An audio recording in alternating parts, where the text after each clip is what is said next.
Good morning, everybody, and welcome to the Community and Recreation Committee meeting. Thank you for the skeleton crew that are here today. Well done. That will make it probably an efficient meeting. I'll start off with the opening prayer. I think I'll get you all to stand.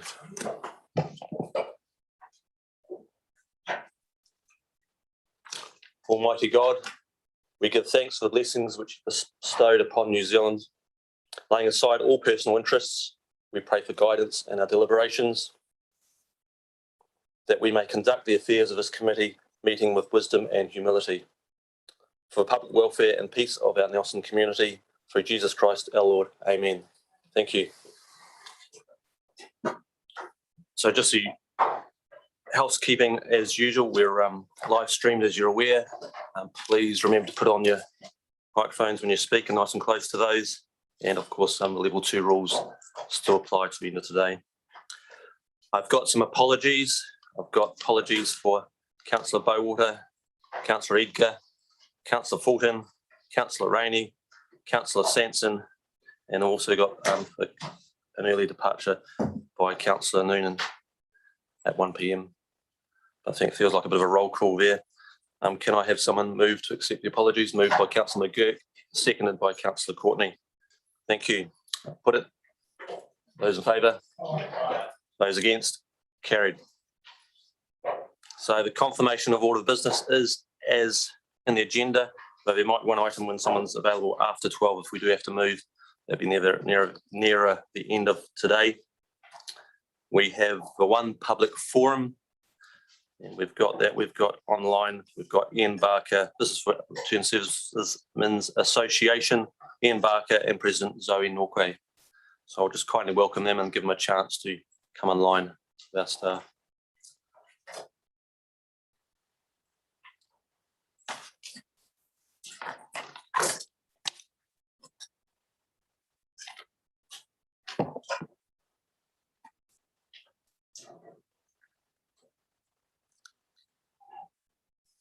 So welcome Ian, I see you're there just waiting for a moment. Well done. Thank you, Ian. Thank you, Zoe. I'll just get you to put your microphone on and let me know if you can hear us. We can hear you. We hear you. Thank you. I can hear and see yourself. Jolly good. Oh, very good. Thank you very much, Tim. Good morning to yourself, Madam Mayor and councillors. Thank you. We're here today because we thought that this was going to be a meeting where a decision was going to be made about the Stoke Memorial Hall. So we were prepared to come to a public forum, and thank you for allowing us to attend. It's unfortunate that that decision is not going to be made today, but that doesn't matter. We still want to present our situation to you because we think it's important that you can have this information, and that'll be valuable for you when you do actually come to make the decision when a report comes up. So first up, we're going to just give you a little bit of history of the area out there, because it's important to get that into context of the whole thing. So I'll just read this to you. Over 150 years ago, the need for a meeting place in Stoke was seen by Mr. Alfred Harley, who agreed to make available a small piece of land on the current site. Thus, in 1872, ownership of land was transferred from Mr. Harley to Oswald Curtis, the superintendent of Nelson, for 10 shillings. A small hall was built on this piece of land. A condition of that required that unless a building was erected within 1 year, the property would revert to Mr. Harley. It was completed in time. The trust deed set up provided that the building was to be used for a library, a reading room, a farmer's club room, a gymnasium, and other public purposes. In 1899, steps were taken to provide improved facilities for meetings, and to this end, the original structure was added to, and it was used as a general meeting place. This new part became known as the hall, and the old part was known as the kitchen.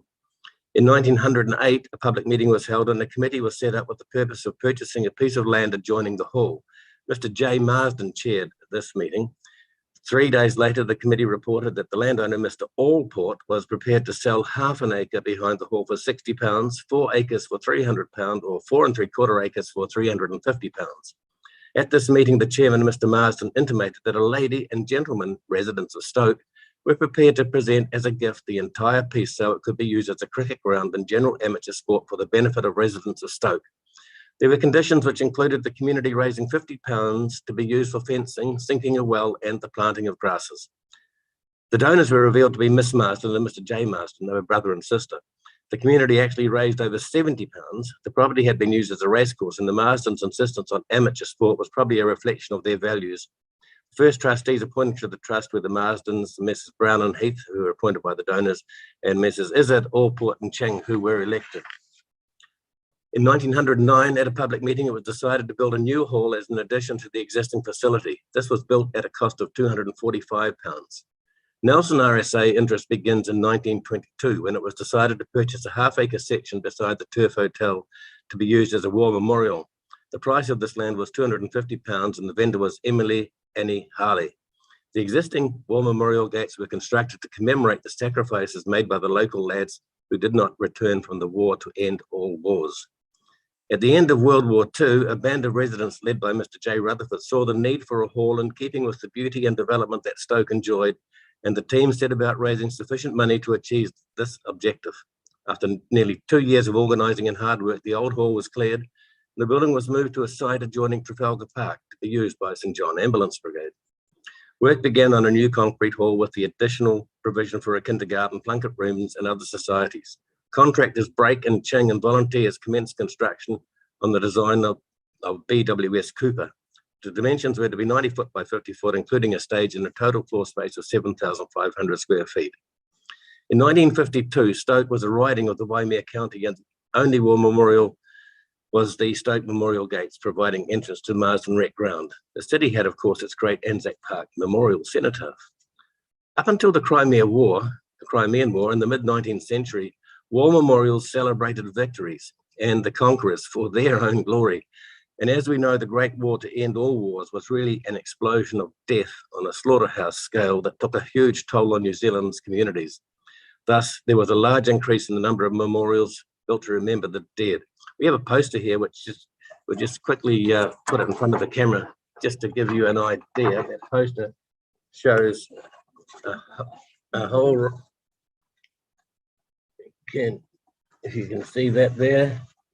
Yep, we see that. It's made up of lots of buildings, is that right? Yeah, 1,500 of them, 1,500. Someone took photographs of every single one.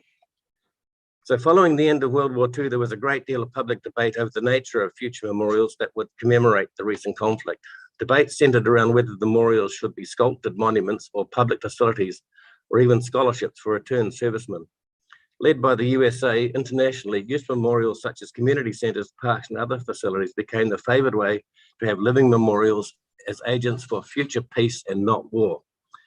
So it was that in 1946, the Prime Minister, Peter Fraser, commented that he thought that generally people were thinking in terms of living memorials, and this became the government policy.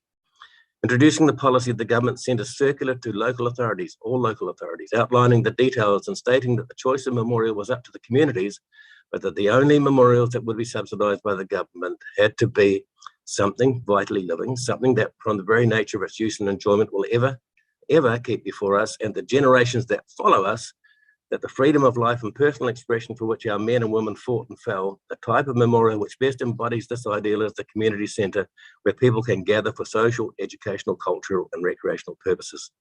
The government subsidy was to be £1 for every £1 raised by the community. And so we come again to the Stoke Memorial Hall. Across the country, there was great enthusiasm to take up this grant, and in fact, over 325 memorial halls were established around the country. By 1951, it was estimated that the hall would cost around £16,000, with over £5,000 having already been raised by the community. The hall was completed in 1952, and minutes of the Waimea County Council record the financial decisions that were made to complete the hall. Building was carried out with contracts and volunteer contributions. The Nelson RSA also records in its minutes that under the chairmanship of Darcy Blair, it supported the project by participating in a mock Merrill fundraising effort. On Saturday, 27th of October 1951, a foundation stone was laid by the Member of Parliament, Mr. E.R. Neal, watched by a crowd of about 100. He commented that the people of Stoke were fortunate to have a progressive group of citizens trying to look ahead. He commended the volunteers who had assisted as he laid the foundation stone of the new Stoke Community Centre and Memorial Hall.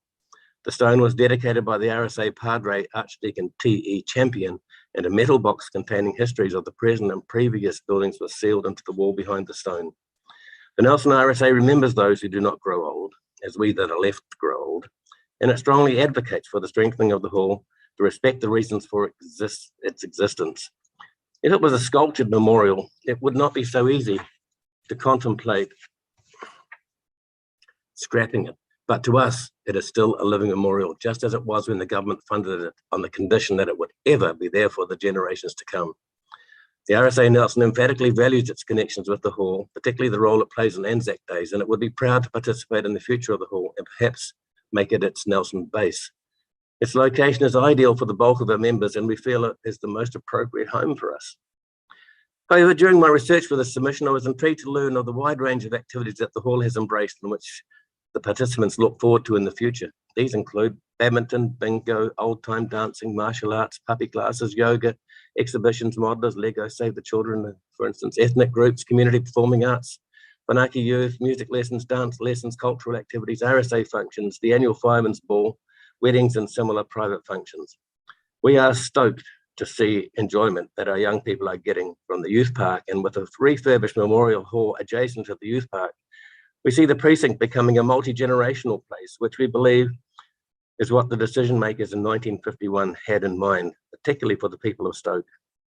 The council and government supported group Stoke Nelson has indicated that it would cover our objective on its social media and would run a petition if requested. The Department of Internal Affairs representative in Nelson has intimated that the Community Facilities Fund could potentially assist with the funding of the work required. The Stoke School principal says the school would utilise the extra space in the hall, and many of our RSA members are from local iwi. We note that the Kaikoura community recently successfully completed a similar strengthening project on its hall, and we urge your committee and council to honour the social contract that its predecessors committed to in 1951. I have determined that, as in the past, using the then used term, that the general purpose of Stoke and Nelson would support and use the hall. It has special features not available elsewhere at Stoke. Please save this asset. We hope to be part of the Memorial Hall in the future, and in so doing, honour the sacrifices that led to its creation. So thanks, Tim. I'll pass over to Zoe. Is there anything you want to add to that? Sorry. Good. So thank you, Tim.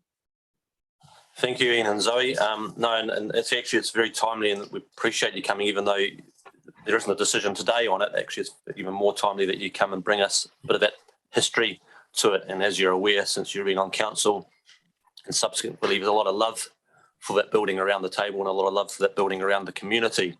Sure is. And I'll first up that question, I'll pop, and then I've got Councillor Laurie. You may or may not be aware, obviously you're aware it needs some strengthening, and that Kaikoura one we're looking at very closely and seeing what learnings we can get from that. But you may or may not be aware that the cost of that strengthening has increased quite a bit greater than we first estimated, since we've looked at it in a bit more detail. So we are, as a council, at a tough sort of crossroads at the moment, deciding what and how and should happen to that building. So it is very fortunate. Were you aware of the increase in costs? We have been made aware unofficially that there's an increase. We would hope that the very best of brains are put into getting the best deal possible, and certainly hope that that could be possible. But it's something that the message we're really giving is that there is a social contract there which was established when this money was granted, and the people of Stoke should be able to look into the future and think that that's there for them. And I think with the youth park beside it, and as we said in our submission, it's got the possibility for quite a busy area, which the young people and the older people, such as RSA members, can all live and play together. No, I agreed. A lot of synergies, and it wasn't by mistake in that sense of a youth park and how we designed it around that building. But I'll pass some questions from fellow councillors. Councillor Laurie. Hi, Matt. Thanks, Tim. Hi, Ian. Kia ora, Ian. Nice to see you. Thanks, Zoe, for being with us via Zoom. Ian, how many people are members of the Nelson RSA? We're currently up around 700, isn't it, Zoe? In excess of 700. Over Okay. 400 active type thing, yeah. Okay, thank you. And where does the RSA meet these days? Well, we have been meeting under a subcontractor, I suppose you could call it, of the Stoke Rugby Club and the Stoke Community Centre, but we can't meet there at the moment because of COVID. And so we've gone elsewhere where we are able to have our socials. just until the traffic light system comes in. So in January, we'll be back at Green Meadows. Okay, and last question through the chair. Some people, when they look at the building, they think that the culturally significant part of it is the facade, and the rest of the building's not so flash hot. Do you share those views at all? Do you think it's the facade that is the most important part of the building in terms of what it represents? I think the facade's important, but the most important thing is the building itself. It was, it's got a future life if people wanted to have it. Just the point I'm getting to through the chair, just very quickly, if that's okay, is one idea has been retaining the facade and then perhaps looking at another building on the site, possibly like the Mayfair in Kaikoura. What are your thoughts on that? Off the top of my head, I'd say that could be a possibility. We've Yeah. also, no, sorry, we've also got the Memorial Gate. Yeah. And that's very significant. That's actually, to me, says more than the facade. And it represents more than the facade. So the Memorial Gate stays. And As an option, I think, Matt, that it's an option that certainly has got merit. Okay. Thank you, Ian. Thank you, Zoe. Thank you. I've got Councillor McGirt. Yeah, thanks, Mr. Chair. Good to see you again, Ian. Thanks, Brian. I think you might have answered the question, but is it that building or just a building that's important for you at Stoke Memorial Hall? It's important to us that we've outlined you the history of the place, and we've outlined how it came into being. And we, as we've said, we remember those for which this hall was constructed to remember, and it's important for us for those reasons. That's what the RSA exists for. Those who made the sacrifice, the ultimate sacrifice that allows us to have our way of life that we do. Yeah, I understand the sentiment, but the question I've got is it that particular building, the physical building that's there now, is important, or is it the fact that there is a building that performs those functions of a memorial hall that you're talking about? Bearing in mind there's been a history of buildings on that site over that history that you've told us about. Yeah, I think the RSA would have an open mind on it. I think, as you've said, over the years since 1872, there's been a whole list of different uses. This one was particularly there for that reason. Yeah. But if another building was built there for the purposes of remembering, and the RSA was involved, I think those departed that are looking down at us from above would probably approve. Yeah. Okay, thanks for that. Thank you for that. Thank you, Ian and Zoe. That was greatly appreciated, giving us a bit of background on that, and we may some touch base. Myself or staff will touch base on it a bit more, actually. Thanks, Tim. Thank you very much. We'd probably like to be involved again if it comes up Cool. in any recommendation in the future. No, I'd be very happy and ensure you are involved in some way. Thank you. Thanks for your time. I know you've got a long day ahead. informed. Cheers. No, it's very good. Thanks. Thank you.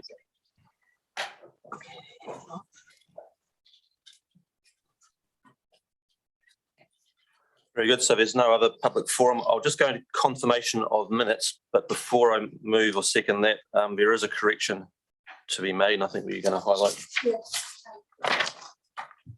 I was in attendance, but it seems I've dropped off the attendance thing because if you go through the minutes, you'll see I moved and past stuff. So I think I was there.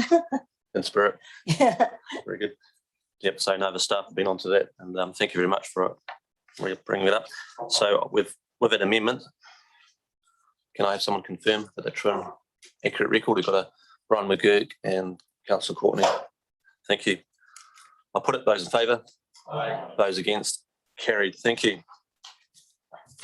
Just go to the chairman's report. So I've tried. I know we've got a long day and we've got lots of readings ahead for the meetings next week. So I've kept it pretty short and concise. But as you know, with this committee, it covers a broad breadth of topics, and there's always topics coming up late and early in the piece. So I've just kept it to some of the main ones of recent.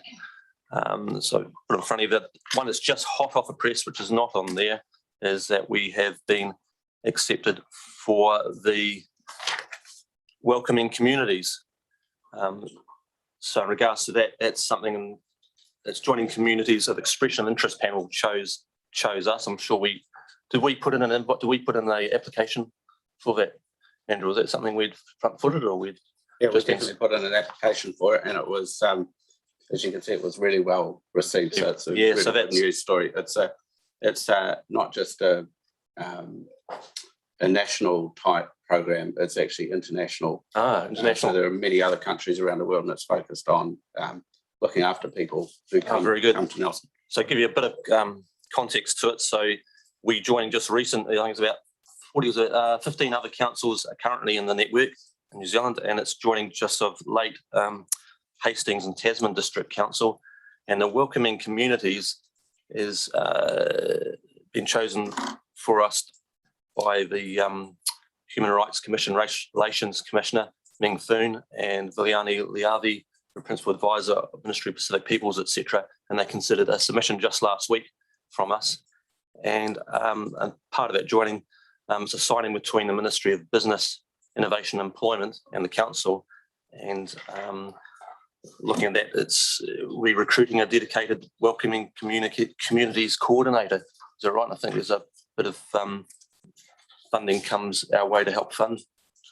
That's correct. So as well as it being a really good program, it does come with some funding, which enables us to build up some resource to support communities. I'd also just say that this was the initiative of one of our staff in the community partnerships area, Mr. Bill Huppler, who's recently joined us, I think about 6 months ago, and has hit the ground running. And this is going to add huge value, I think, to our communities. Oh, where is he? Is Bill here? Oh, very good. Cheers, Bill. Very good. Hey, thank you for that. So that was just hot off the press last night for me. Following that great news, obviously the Stoke Youth Park, which has been getting a good media attention and is now completed. And that was incredibly well received by the public. In fact, I was keen every time I went past there over the last month or so, I'd have a quick dive, and I thought I'd be the one trying to sneak through the fence to have a nosy, but actually kids were already using it, which seemed to be a problem. It was welcomed, and even while they're still doing the final painting touches, they were quite happy to be playing on that. And I asked some of the kids there, they were about 15, and I said to them, what do you think of this? And the comment was, I'm stoked with it. And they were, and other comments like, yeah, Stoke has really been needing this. And then talking to Whanake youth, and this is even prior to the opening, they were saying kids are coming in, playing on it before school, so not just after school, but getting up early to play before school. We had the opening and blessing, which was extremely well attended by councillors, iwi, Whanake youth, and our youth council, etc. And that started before the birds started to awake at 4:45 a.m. It was a great turnout. We had the blessings from Kamatua, Barney Thomas, Millie McGregor, and other iwi representatives. And there were even further Christian blessings were given by Nelson Archdeacon Harvey Ruru, and he was supported by the Nelson Bishop Steve Mayana Mwangi and Anglican Cathedral Dean Graham O'Brien. So there were a lot of people there given their blessings and expressions of interest. And Whanake youth, I know some of the youth, I know some of them didn't even go to bed to make sure they got there in the morning. So it was a great turnout, so brilliant there.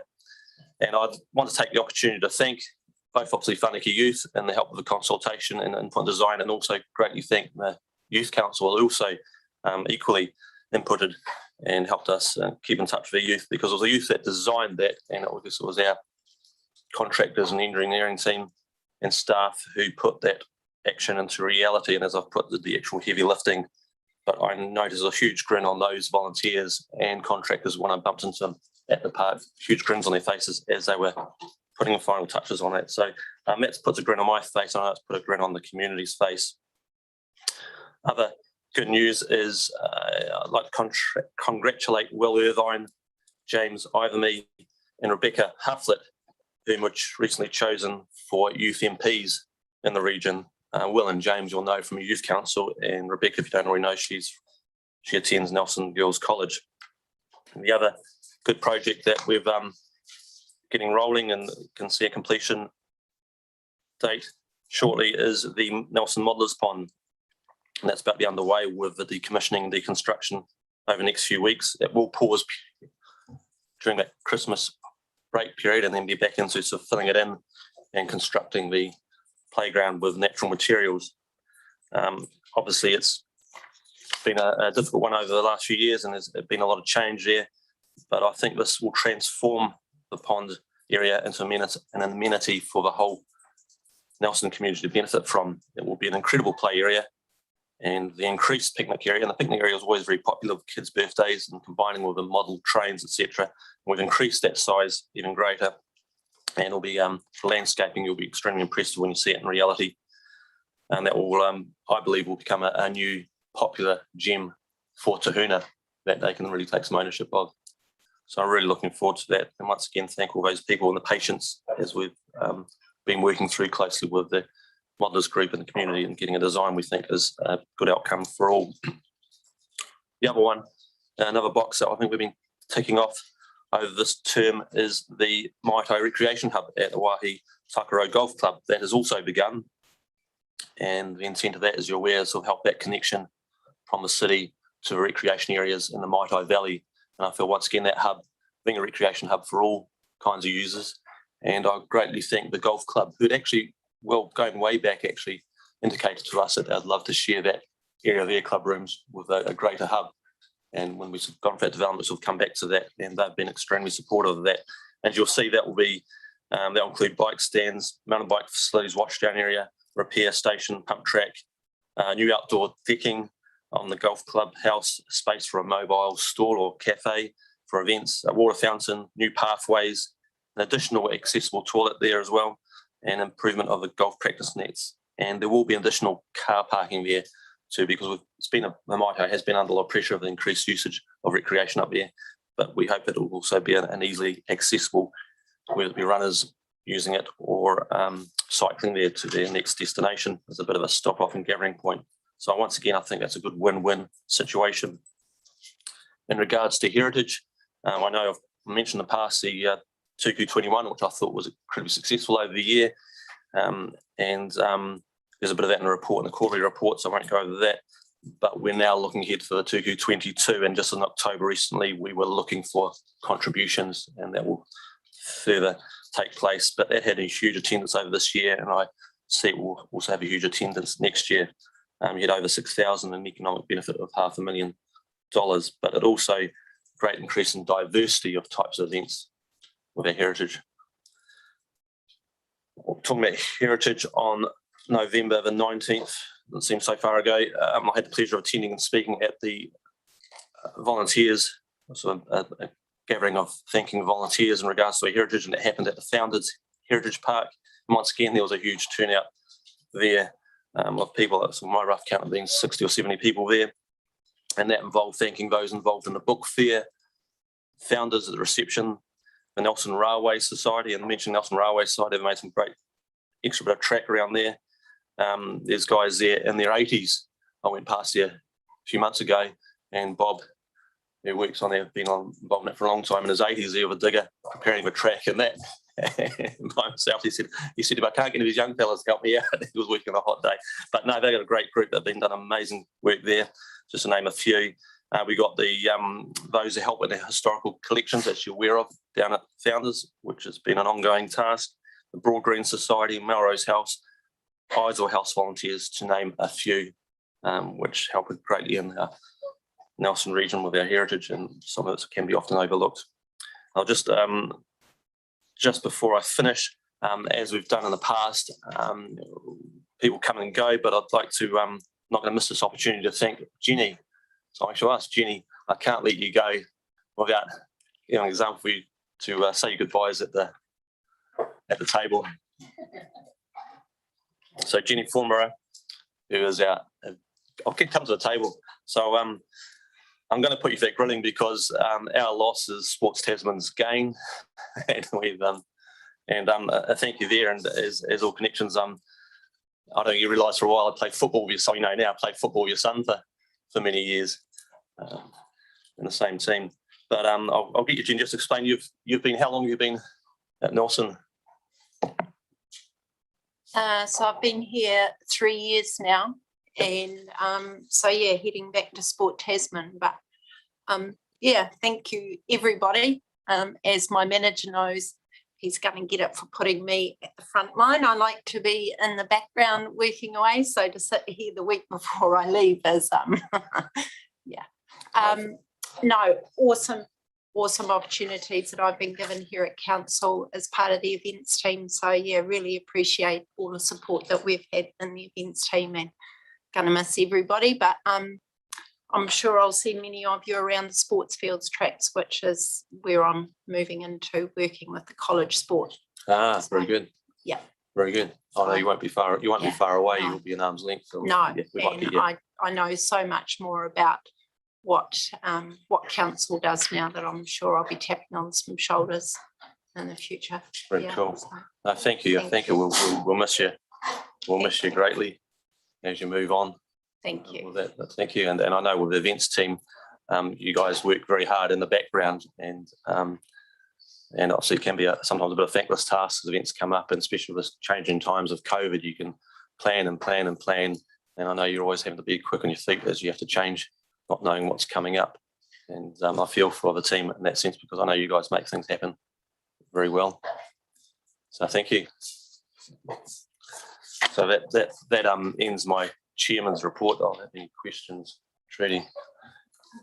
It's not really questions. I just want to reiterate the thanks to Jenny, because she has been able to motivate others, meaning her husband, to help with council buildings and things like that. So when we say goodbye to Jenny, we're actually saying goodbye to quite a group of volunteers that she motivates and inspires to help council do some things within our community. So I really want to appreciate all the effort and work that you've put in, and we will miss you. And I think it is there again. And I think we'll be sitting over here like the puppy dogs outside the butcher shop window looking at your achievements. So congratulations on your new position, and thank you for everything.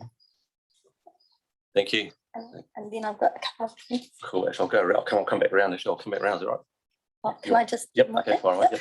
So, and my other thing is, I just want to reiterate the hard work that the team have put in to achieve all the things that they have under the different stresses and strains, and having to think on your feet and find different ways and solutions. So the fact that the team has been able to deliver and achieve, and I don't want to I really want to emphasize the importance that gaining the recognition and the successful application to the community, welcoming communities is a huge thing, and it shouldn't be underestimated, the power that has. And it really shows the change of where Nelson has come from and the direction that it's heading, because back in the 80s and 90s, it certainly wasn't in that direction. So it shows that our community is changing and the diversity is changing, and that the council is moving and working towards that diversity. So I really want to appreciate and thank the staff, especially Bill and Chris, who really made sure that their application went through and was a success. So thank you very much. And for all the hard work that you do and the rest of the team that they do in there. But I just also want to share a couple of thoughts from some of the youth at the welcoming from the skate park. They were so chuffed, and I talked to them, and they hadn't slept, and they weren't planning on sleeping. They had lots to do at that park after their day, so they had been there and watched and participated and snuck in and enjoyed that. And they said that they felt so proud of the fact that not only did staff, the council work with them, listen to their ideas, supported them, made things work so that it was actually usable by them, for them, but they also were so impressed that the paper and the media and the local MP actually recognised that there are youth out there that can contribute to this community. And these came from some of the youth that are disadvantaged and sort of a bit disengaged with our community. So they felt so impressed, and their self-esteem just lifted, because some of them do have high anxiety and do struggle with public events. So the fact that they were able to come and felt that they were welcome to come speaks volumes with how the team worked with our community and the youth in that area. So I really appreciate it. I want to thank them for that.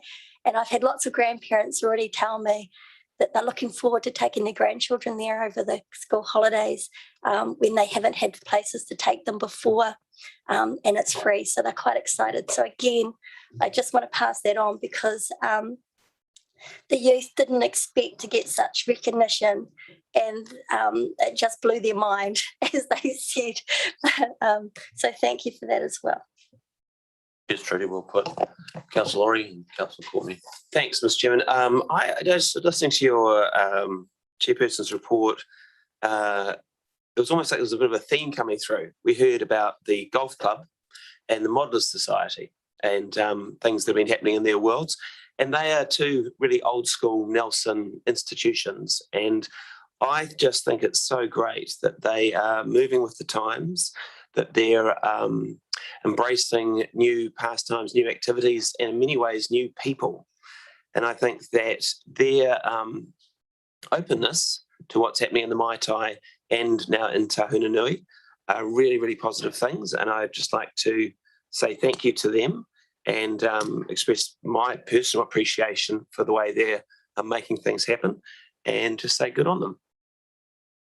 Yeah, no, echo that. And it's obviously on that relationship building, but those groups have come forward to us. But it's also, once again, thank you to around the councillors and the staff who've kept those conversations so that we'll get a very good result for all. I've got Councillor McGee. I'll just quickly add to that. Trudy's quickly reminded me that also keep in mind that even though that construction's happening, it's going to be fenced around for safety, but the model trains will continue full steam ahead during that holiday period.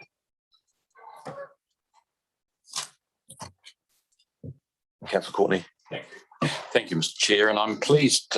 Thank you for your report, most interesting, and I'm pleased that your deputy returned to develop further the welcoming communities acceptance that acknowledgement that we've received.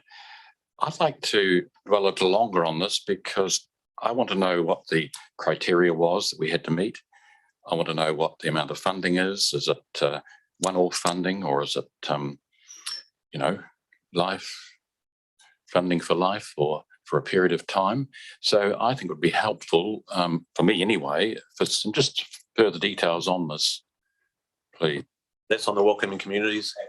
Absolutely. Well, I've got what I've read in front of me because I just got that hot off the press yesterday morning, kindly from Andrew and team. But I'll get Andrew to expand on that. Well, I can share that email through as well. Thank you, through the chair. I think if we come back in the new year with more information about welcoming communities, once we've got things started to come up and running, that's probably a better way to do it because we can give it a comprehensive response then. Because then that's true. And that's the announcement of membership and the acknowledgement of that participation in the program will be on this website in January 2021. So I think I have a chance to start. Oh, and I just thought, we put it out there. Yeah. We're excited about it. We're pleased about it, but there's little further information on it at this stage. And we've got the officer that was responsible for activating this in the room, and I thought he may also have something to share, but I can wait. We can wait. Yeah. What's your judgment? We'll wait unless he's keen to. I'll get the indication of wait till we've got a little bit more heads around that. So we're just trying to give you a bit of a heads up on that good news. We couldn't contain it any longer, but I think I'll be putting the staff on the spot if I start to get elaborate. I would like more detail, but that's okay. I can come wait. back. I'll wait them on the spot. Thank you. Any more questions or comments for report? No. Okay. Adjournment. We'll just adjourn. I'm not sure what that's in regards to. I'll just adjourn.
Thank you. Are there any other questions or commentary in regards to the Chair's report?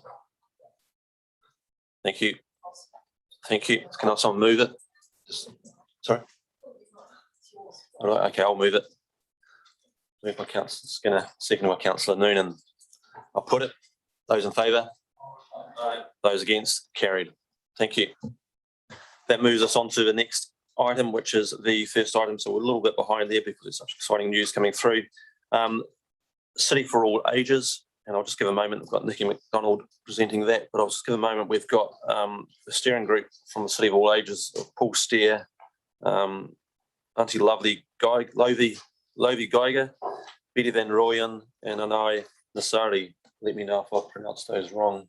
First time I've come across. Lovey Giga. Thank you. Should I see Paul there? Can you hear us, Paul? It's just connecting still. Betty connecting.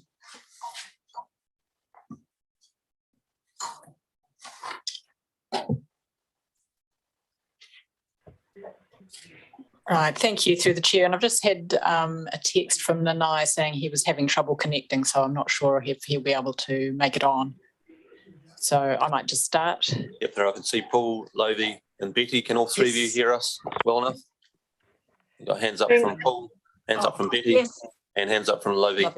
Thank you. I'll let Nikki. Thank you very much, Mr. Chair. And it's great to be here with the final draft of the strategy for the committee to consider.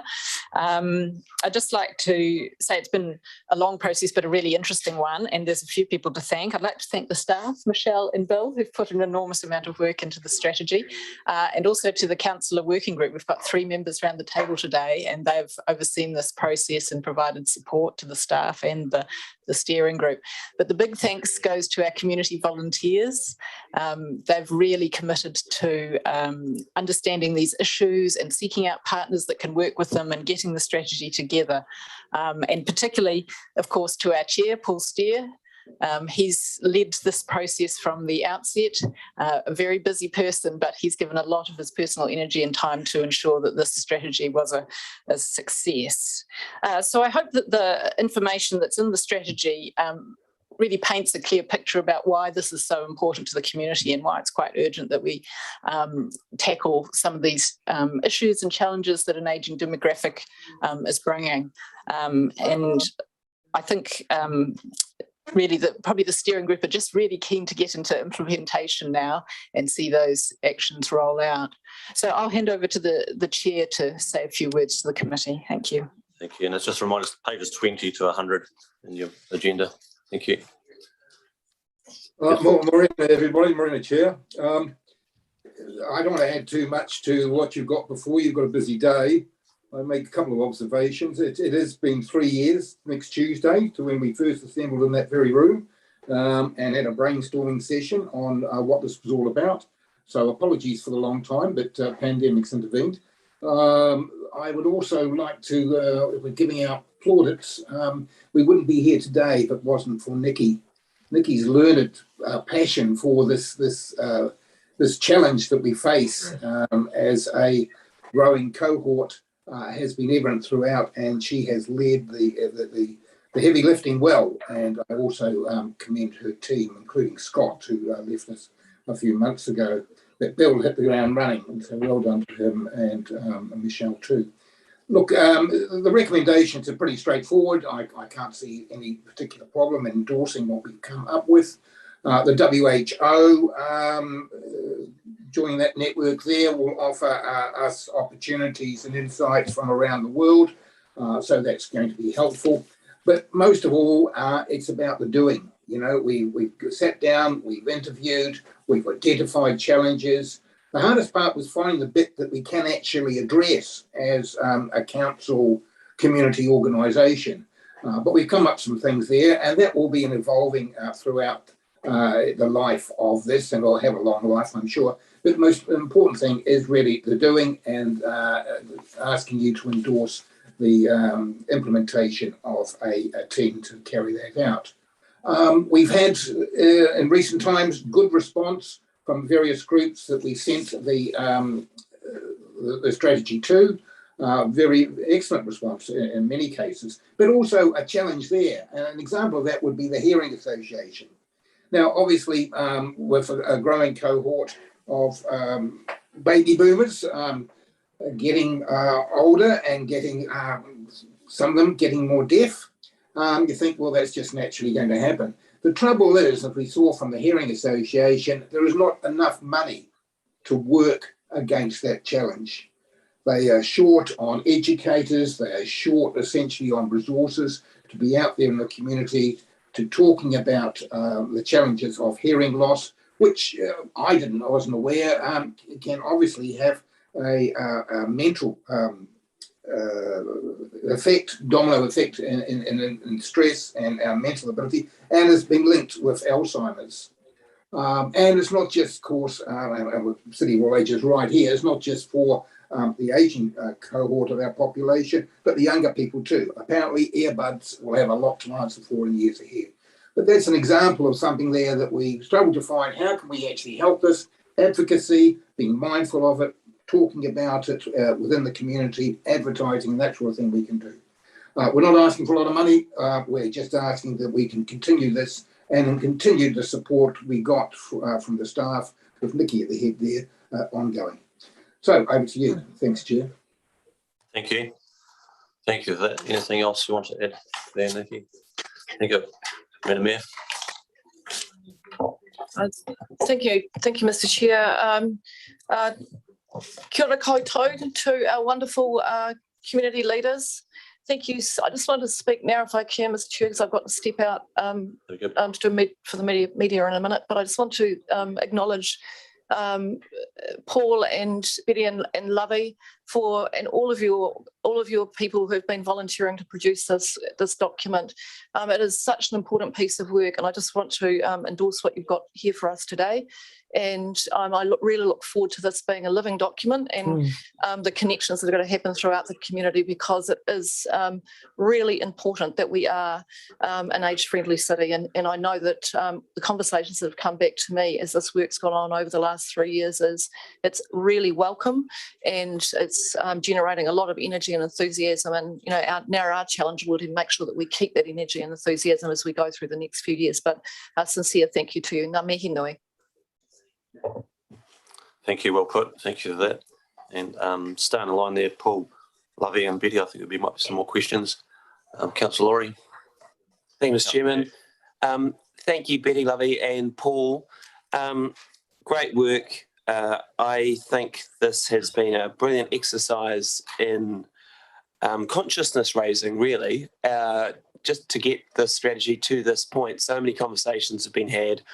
So many points have been made that I think will trigger greater thought and consideration in the community, which will help us. But I just wanted to ask you, Paul, that there's in your report, you talk about what Nelson needs to do to become an age-friendly city. Do you think Nelson Whakatū is an age-friendly city today? And I'd like to get Betty and Lovey's views on this as well. Look, it's hard to, I live here, it's hard to do a comparison with others. I think it generally is, but there are resources that are lacking to provide a good wellness and healthiness amongst the older cohorts. They're probably a national challenge as much as they are a local challenge. Thanks, Paul. Betty, Lovey, have you got any thoughts on this? Just need to unmic, Betty. Unmute, I mean. Like Paul, I live in Nelson very, very happily. It's a wonderful place to live, but there are a lot of people who escape the net and are not happy, and those are the ones we really want to help. Thank you. Lovey, have you got any thoughts on this? As to where we're at right now?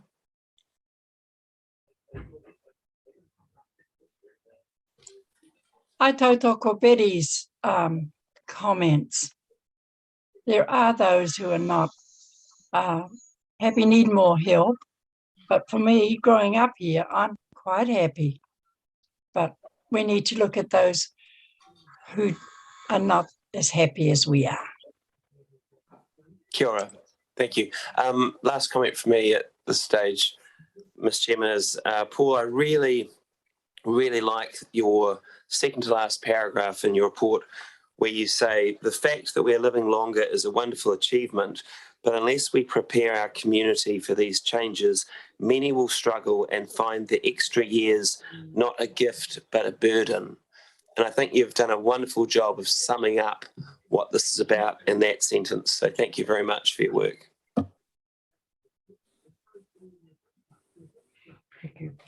Thank you for that. I've got, was it Councillor Courtney or Councillor McGurk next? I can have a go. Yep, cool. Yep, and then I've got Councillor Noonan. That's right, far away. All right, well, Paul, and I think Nikki did too, but Paul did too, mentioned the feedback. He said the very good feedback, then he said the outstanding feedback, I think.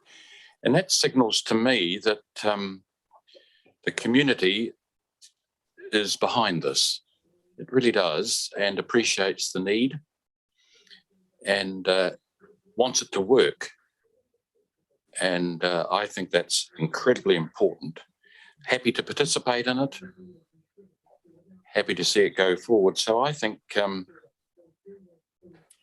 it all goes well for the future of this particular piece of work.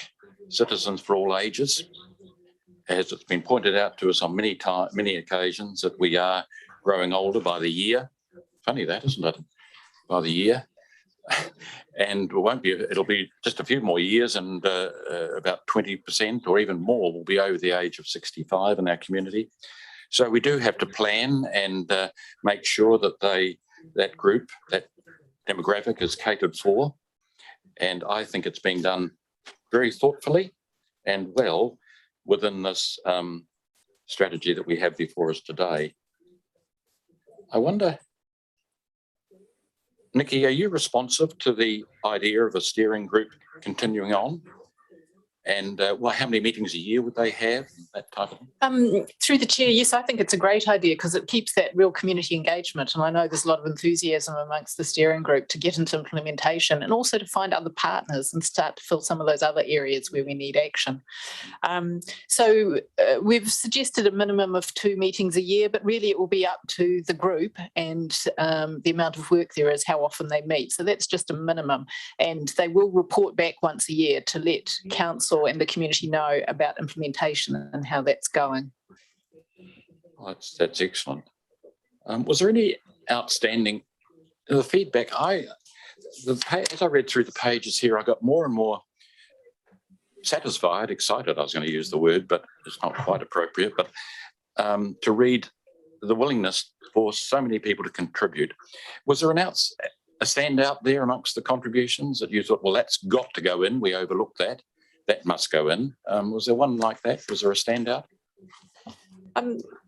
Through the chair, I think in terms of feedback, it was interesting that once we got talking to groups, we went around a lot of groups and had conversations, the more we showed them what was happening and discussed it, the more enthusiastic they became. So I think that's part of what Councillor Laurie referred to as sort of spreading the word, and that consciousness raising about the issues is one of the key outcomes, in fact, of doing this work.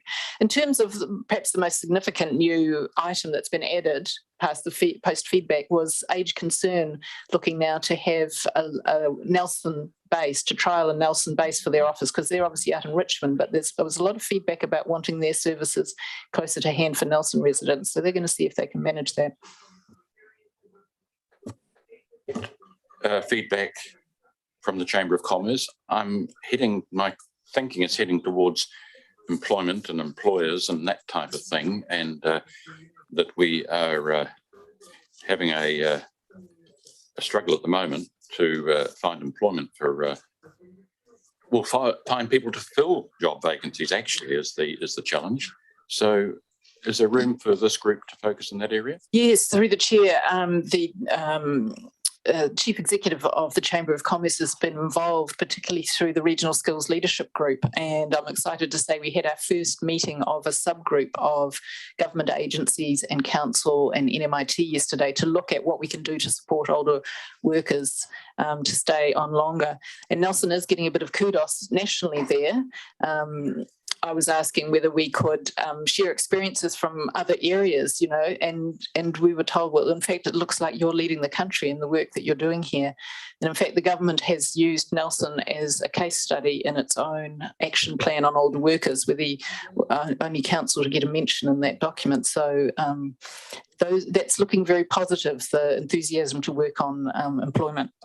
Well, congratulations to you and all that worked on this. Thank you for that, Councillor Courtney. Councillor Noonan. Thank you. Thank you.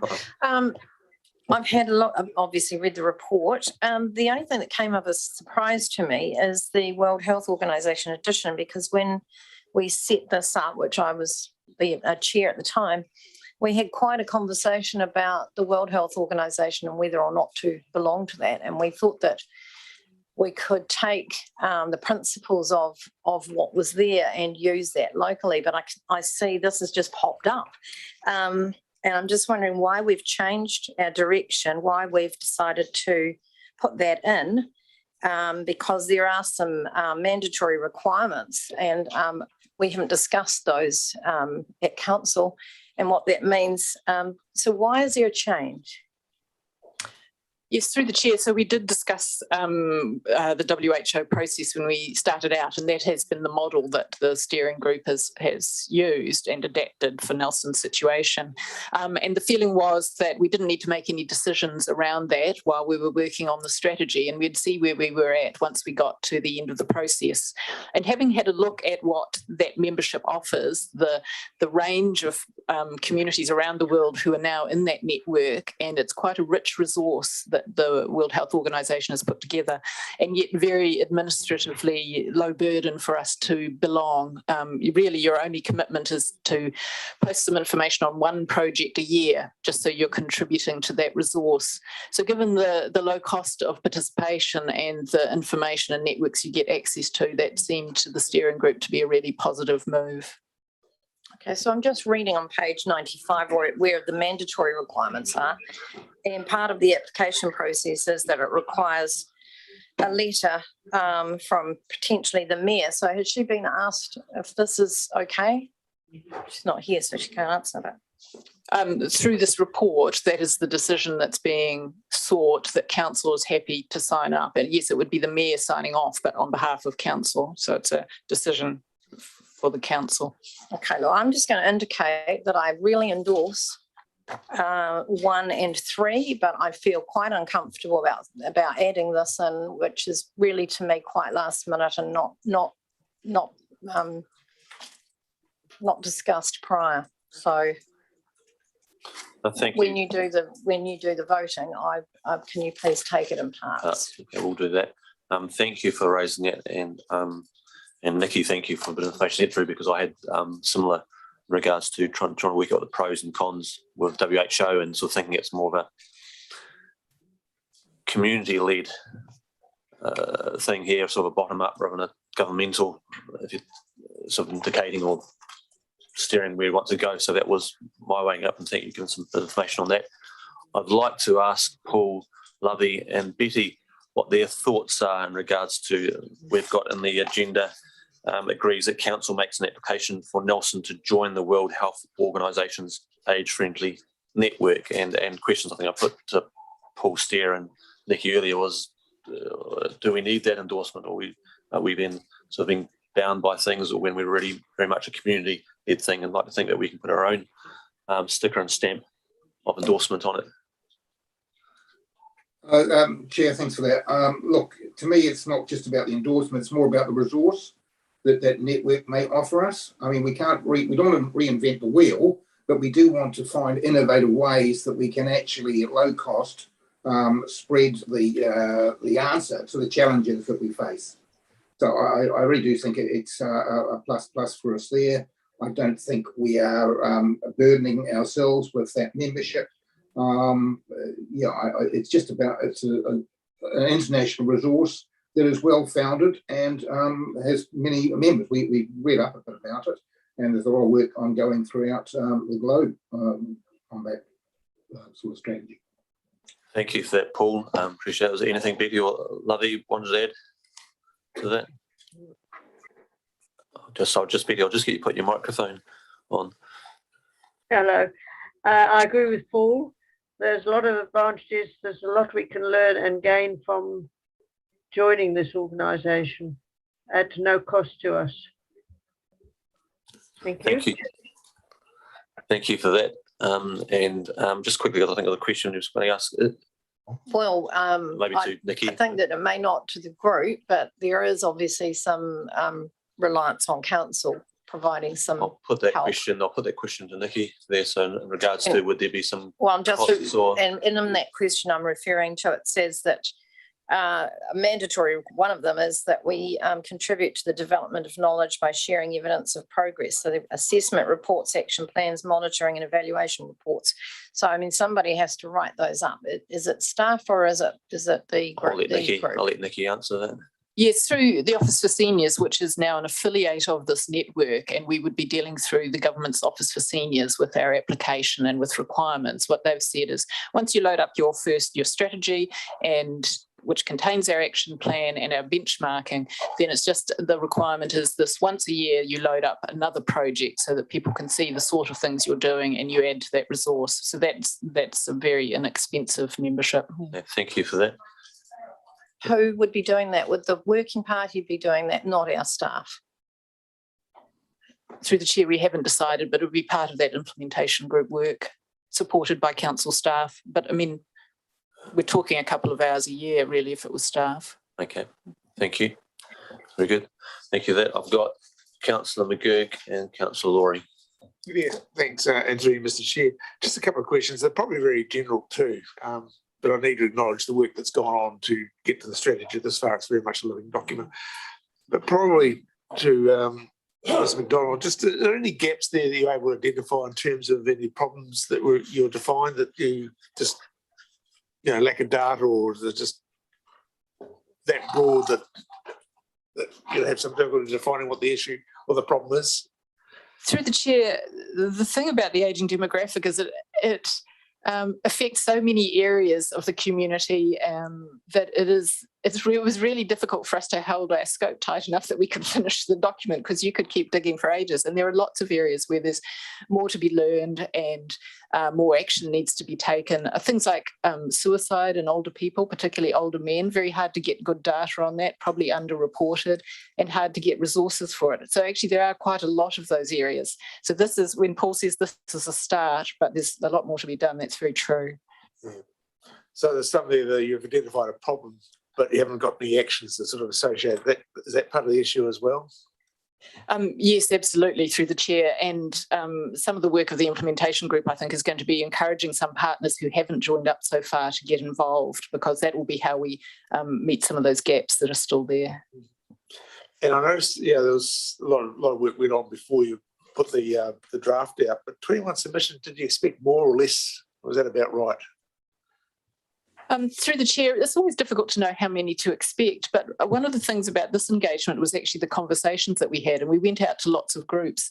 And I think having the community lead this, they use their networks to have conversations as well. So we did get quite rich feedback, but perhaps not in the more formal ways that council expects. Okay, thanks. Thank you for that, Councillor Laurie.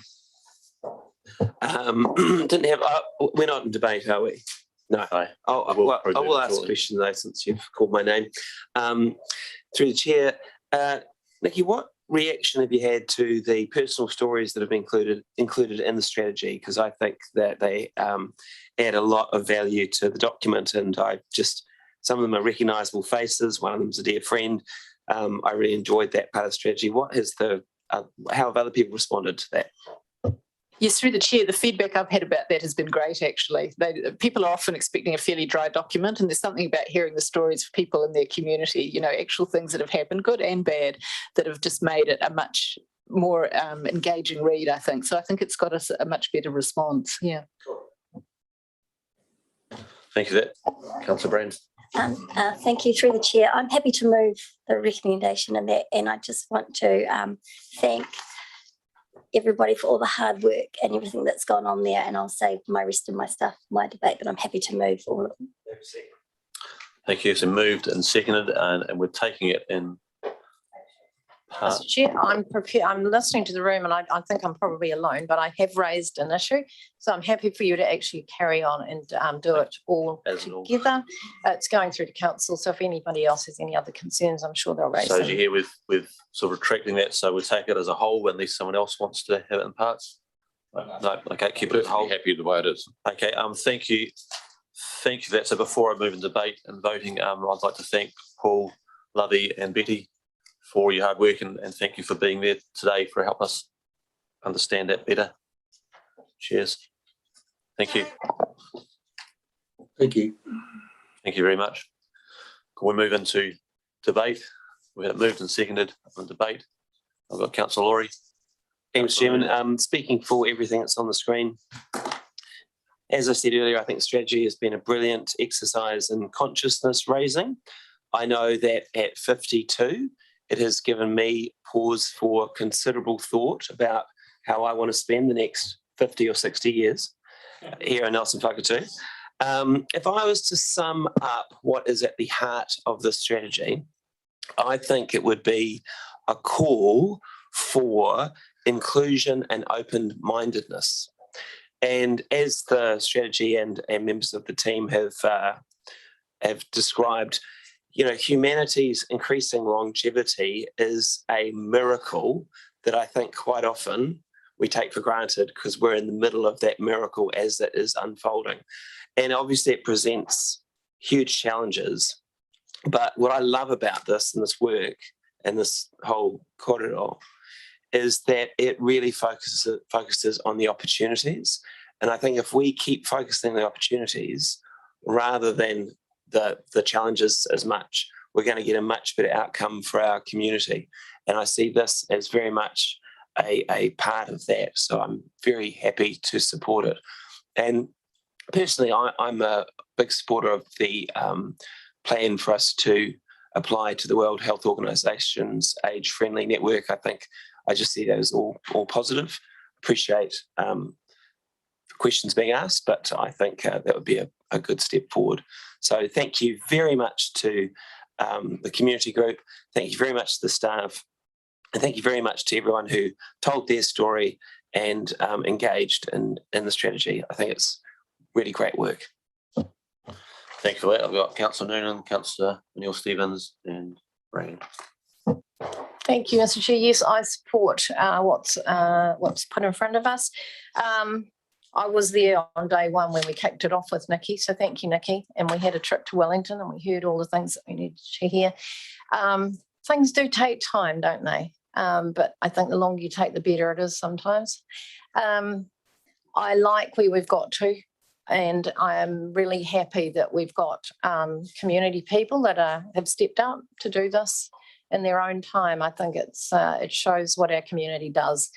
And that is looking out for each other. And this is another piece of that work. And I'm about to embark into this age group. So I'm even happier that we've got some sort of things to look at and do. And when I was reading the report and the strategy, and I'm thinking about stages of life and how you prepare for the next stage. There are some momentous stages in life. I've been through quite a few of them. And some of you are in the middle of some of the things that I found the hardest, which was teenage years and looking after teenagers. But the next section for me is the older strategy. And I'm just pleased to see that we have a community that is active, and I am every day challenged by my neighbours who are quite a bit older than me, some of them, I hope they're not listening, but they just show what can be done when you are older. And I remember talking to my dad when he was quite old, and I said, well, how do you feel about aging? And he said, I don't feel any different inside from when I was in my 20s. So it's just the body that's letting me down and reminds me. So I took heart in that, and I think that's something that can be led over to the strategy, is that we can take heart that if people have a positive attitude right through their years, then they can live better. And I think that that's really what the strategy is about. It's trying to get people to live out their life better and to enjoy those years, because you work hard up to that time. So look, I'm really proud that we've got there. It's one of those things, Mr. Chair, you start, I think it's seen 3 chairs actually. I think Matt was in the middle of that, and you've got the end piece that's just going to launch it out. So I'm really pleased that we've got to this day. So I totally support it, and it's coming to council next week, so we'll have to launch it twice, I guess. Thanks. Thank you for that. I've got Rohan. Thanks, Mr. Chair. Yeah, I just want to start by saying a huge thank you to everyone involved, from the councillors on the working group to the community members to our staff. This is such an important strategy. And one of my favourite things about living in Whakatu is the intergenerational friendships that I get to hold. And it's something I find myself quite lucky to be able to have compared to my friends living in other parts of New Zealand, that I get to benefit from the knowledge and wisdom of those around me, and share that fundamental connection. And I think it's an appropriately named strategy in being a city for all ages, and that whilst it focuses on positive ageing, we know that the changes that we make benefit everyone, from parents with strollers having wider, more accessible footpaths benefits them.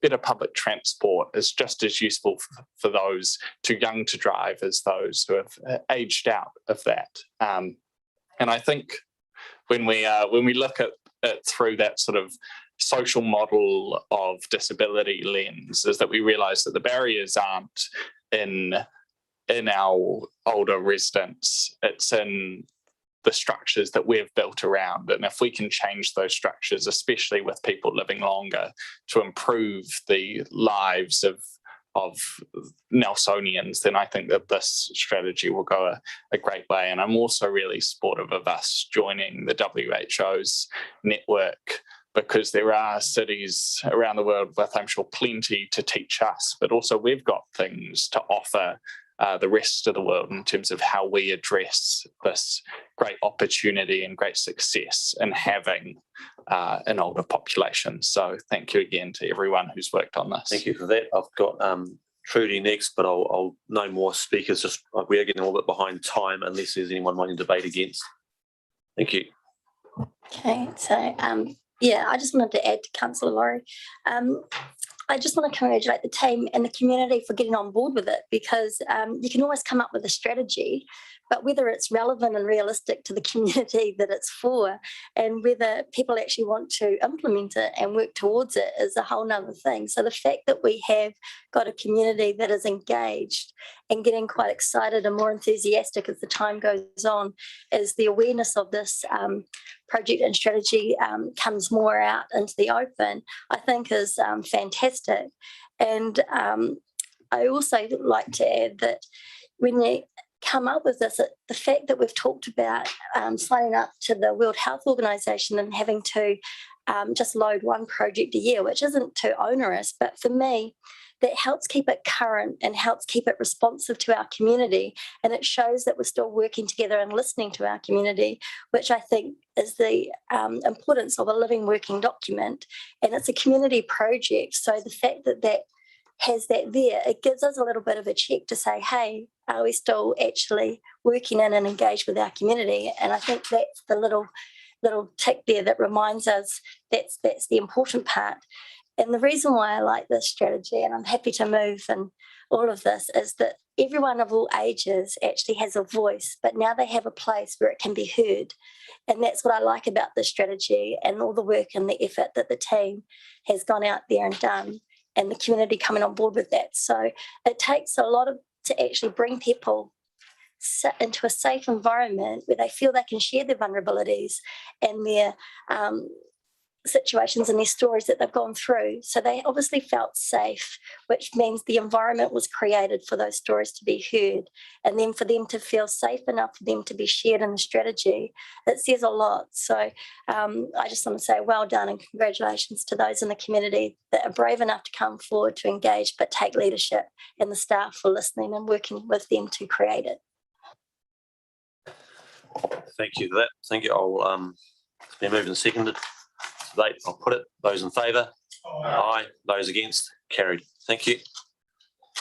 So I'm just conscious we're getting a little bit behind time. We've got next one is a strategic presentation from Bishop Suda Trust, and we've got Julie Catchpole presenting on us for that. I'll just give a moment for staff to zoom that through. And thank you, Tanya, you present. Thank you. So I said we don't have any paperwork as such. No, I don't have anything to add. I think Julie knows very clearly what she's doing. Cool. So I'll let you lead. Is there anything you want to cool. No. Just give a moment for Julie.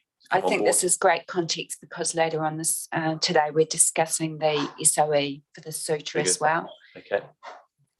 Thank you for that. And I'll just yep, no, all good.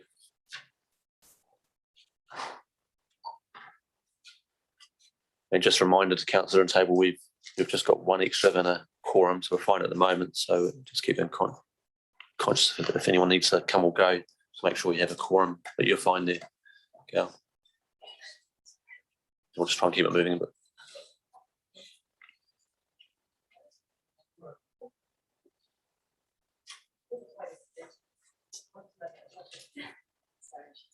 That's all good, all fine. There's a chance for us to get our breath back. While you're waiting there, after that, we've got the cemetery provision, the draft implementation plan.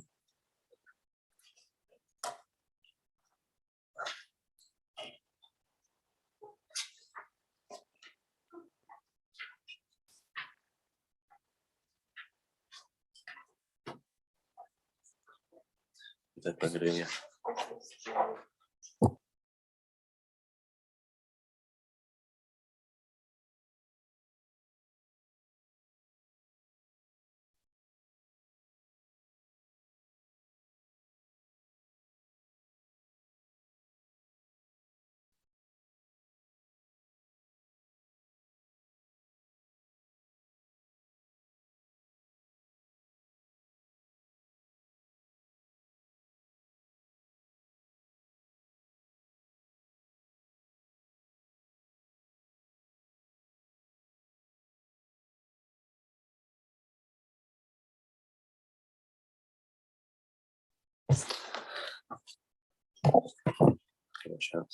Hi, Julie. We can see you.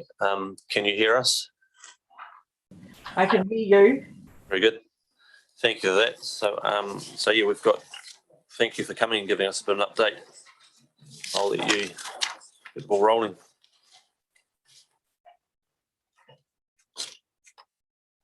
Can you hear me now? Yep, can hear you. Very good. Good. I have a presentation which I'd like to go through. Can that be brought up on your screen? Yeah, just give us a moment. Just hold for a moment. We'll just bring that up. Yeah.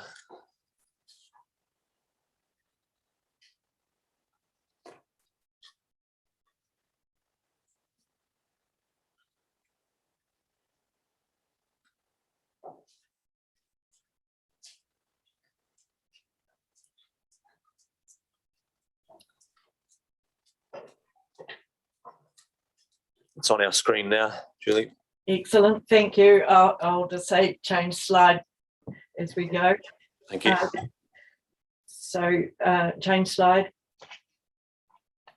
So my strategic presentation is a bit of the state of affairs, how we are at the moment, as well as looking forward. And so I'll bring into my presentation some of the impacts of COVID and what we're going to do on protection framework and what I think might be going to be the situation for us. Slide. So this is our mantra, if you like, Suta, a visitor destination where art matters. Slide, please. This is the main community outcomes that we link to in the facets of the Suta, which is a destination, the gallery function, theatre, store, cafe in the Nelson Suta Arts Society. Next slide, please. This is just a snapshot of where we're at with visitors in the 4 months that's to the end of October. You can see we're a little behind target. Our overall year target for visitors is 100,000. Pre-COVID it was 140,000 and we had been exceeding that pre-COVID. Next slide, please. On this slide, the purple bars, if you can, hopefully you can read that there, are the current financial year. And you can see we're trailing a little, well, quite a ways behind previous years. The blue was 2021 year, and October and November last year, there was a lot of encouragement for New Zealanders to travel around their country. Of course, we've had at least 4 months of no visitors from north of Waikato, really. Next slide, please. Here is our visitation divided into general visitors and venue use being the tan bars. That's been quite impacted by COVID in our venue, although we've just finished last night the International Film Festival, and that's really sort of improved that venue use. Next slide, please. This is from the last financial year, so the year ending June 30, 21. Just a breakdown pretty much of what visitors come for. General visitors could be going through the gallery, using the shop, going into the cafe. Education does play a very big part. You can see that there's 2 segments there, lifelong learning and the tan bar. Next slide, please. So visitation going forward. Just in case you're wondering, this is Lord Nelson, and that's our new window image. We're going to implement the vaccine pass entry. Will opening up borders make a difference? Well, it depends how nervous I guess we get about COVID. I've got a few question marks there. We hope with the new COVID protection framework that we will be able to run more events and larger events, and that we will be able to have a lot more on-site education. Next slide, please. Here's just an overview of the COVID protection framework in the Suta. The Trust Board has decided that we will be vaccine certification entry. What does that mean for us? In orange, as we're going to on Friday, will be open, scanning is normal, face coverings mandatory, but there will be the added measure of scanning your vaccine passes. It actually makes no difference to a public facility, the capacity, whether you're vaccine passport or not.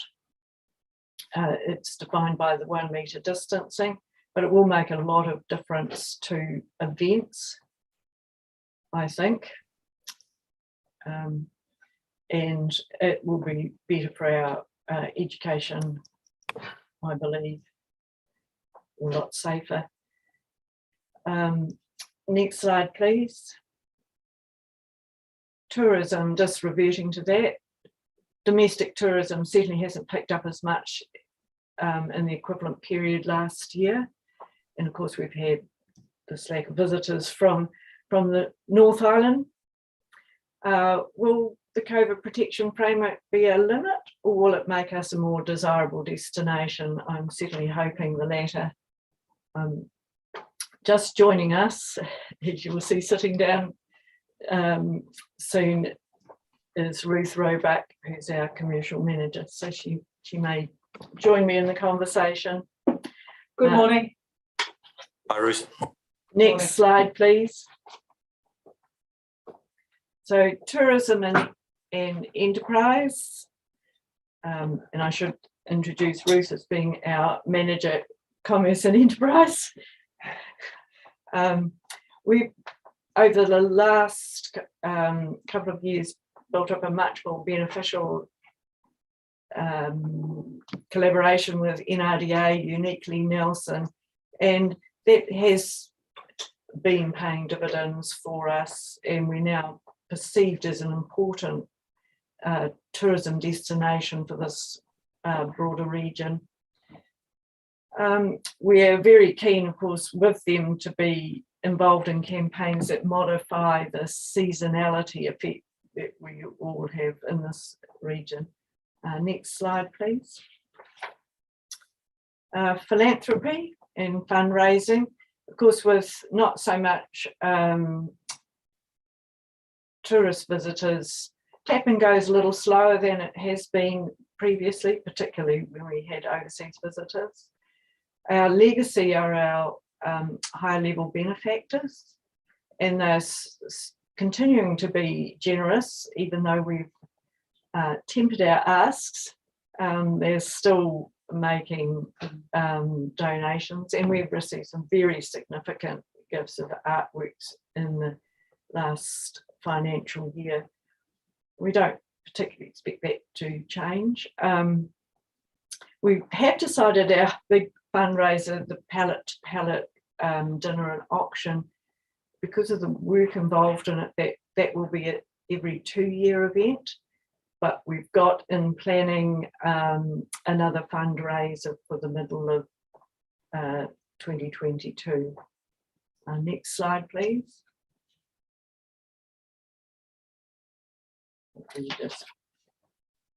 Revenue. Yes, retail is doing well. Exhibition sales are not too bad. That's very important, of course, for the Nelson Suter Arts Society in here. Venue hires slowly rebounding, and let's hope that the vaccine passport situation will make a difference there.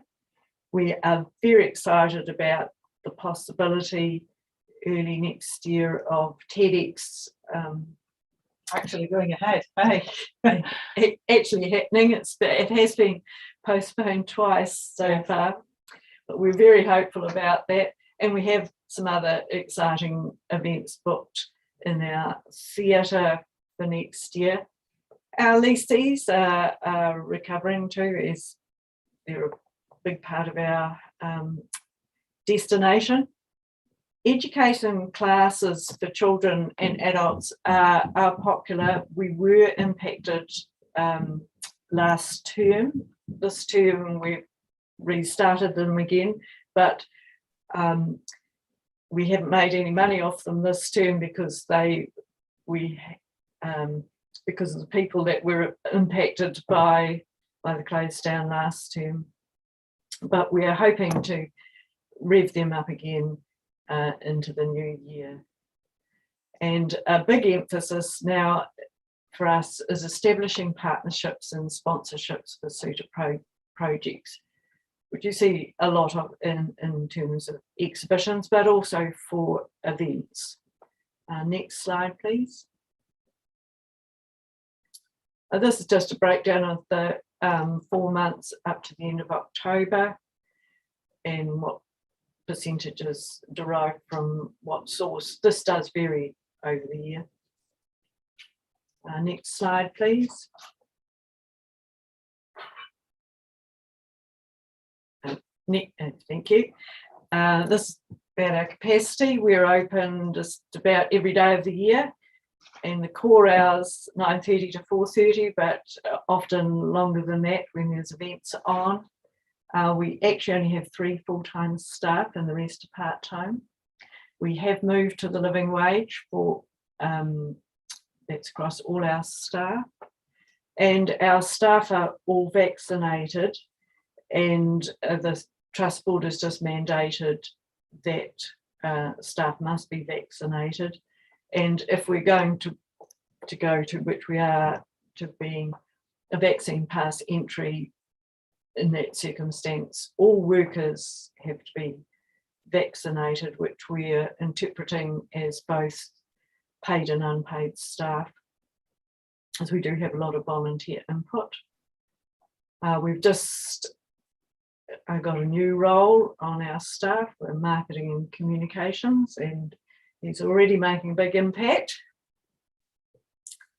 The volunteer contribution is big, as I said, and we're governed by the trust board. Next slide, please. So visitor experience, that comprises exhibitions, education, and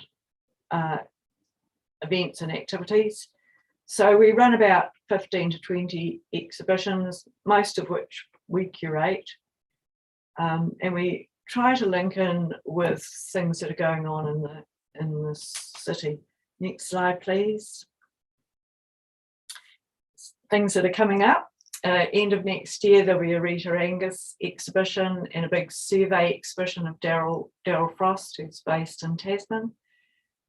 We're hoping to do a joint exhibition project with the Nelson Provincial Museum as they move into their big collection storage project and raising funds for that. We hope to do a collaborative exhibition that shows the breadth and depth and interesting things that are in our collections and how they link together and how we collect in different ways as well.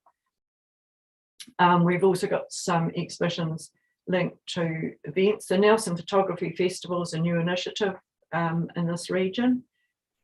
And of course the Nelson Arts Festival and Kapahaka events. And we will be doing shows that celebrate our collection strengths. Next slide, please.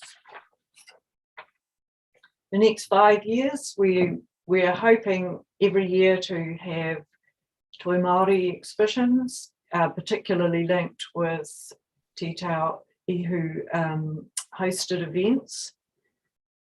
Sometimes the timing of these has been affected. However, and starting next year, we've got one of our gallery spaces devoted to collection exhibitions.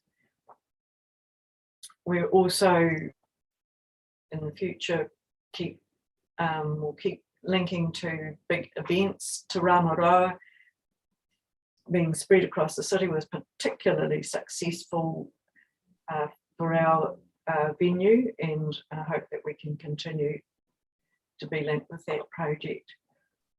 At the moment, we've got our Biennale exhibitions, the Suta Contemporary Art Project on, and Fire and Earth, and then they'll reappear in 2 years' time. Next slide, please. Lifelong learning, education. The learning experiences outside the classroom contract with the Ministry of Education was extended for all providers to the middle of next year or end of our financial year. That's a great thing. And that contract has allowed us to have a 0.5 educator. There's her targets, but she usually in a good year way exceeds that. In fact, she has more demand than she can possibly deliver. Next slide, please.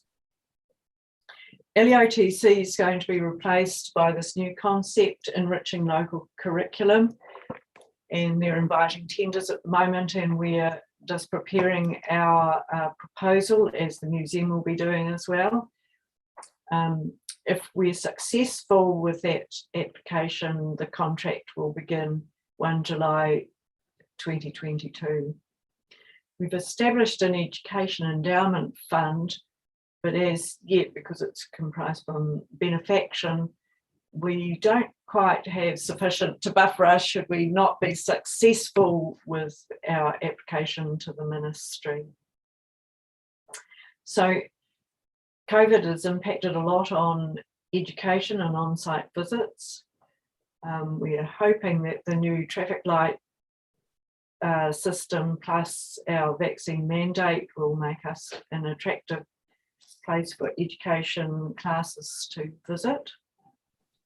But our educator, the amazing Esther, has quickly pivoted both lockdowns to provide YouTube video lessons and online lessons, which the education sector here have been exceedingly grateful for. Next slide, please. We've talked about this, but we run a lot of after school art programs as well as popular adult programs, and we might look at some new ideas for next year. Next slide, please. Public programs, we have a lot of activities. We have unfortunately postponed our Art Before Dark, which would have been tomorrow actually, held tomorrow, but we are looking at a date in February. We'll link to new exhibitions and another potential date in spring. So we're just seeing if people are going to be available for that. We've been doing quite a bit of off-site talks, and we have a regular one at the Richmond Library. We're hoping with the vaccine certification that will allow bigger events. Next slide, please. The collection, we're keeping on developing that, particularly through gifts and benefaction. And for the next 4 years, we've got this dollar for dollar grant for collecting contemporary craft. Next slide, please. This is our mantra for collecting, and we're doing pretty well on that. Regionally relevant and nationally significant. Next slide, please. You're well aware we've been a big part of the Nelson City Centre Art Walk, which has been a great success. People getting out there and doing an activity and with tourism benefits. Next slide, please. So our new initiative is to extend this concept into Tasman, into the Tasman region, and we are hoping to start that in the Richmond town centre and then move to Motueka, Takaka and potentially Murchison with artworks from our collection that tell regional stories, people, places, industries and heritage. We're seeking interest in Richmond at the moment, and we've got really good support from the business organisation there and the mayor. So watch the space when you go out there. Next slide, please. The other projects we've got afoot are looking at a series of major outdoor public artworks and embarking on another major publication celebrating an aspect of our collection. Next slide, please.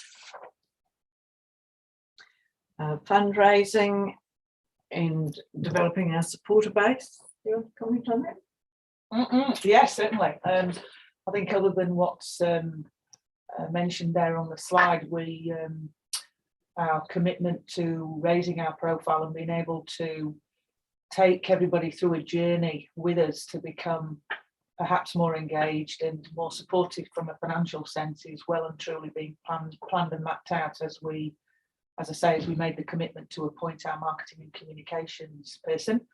And you know, that is a return on investment position, because we hope to drive revenue through a number of different channels through that, and we're already beginning to see some early stages after 5 weeks actually of the person being involved, and the level of engagement we're having from the people that we communicate in the many ways that we do, and whether that's that before they walk in the door or when they've walked in the door. And next slide, please.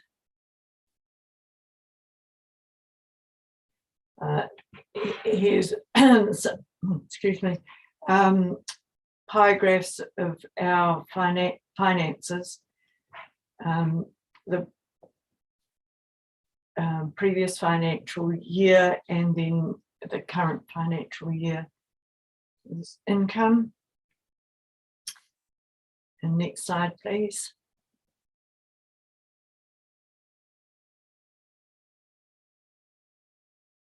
Expenses, as might be expected, personnel are always the largest segment, but depreciation occupies a large notional expense as well in our various activities.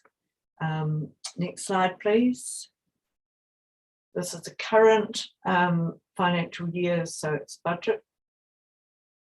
In this slide, you can see in this financial year, the NCC depreciation component is on hold. Next slide, please. Expenses, once again, as you would expect, personnel is the largest segment. Next slide, please.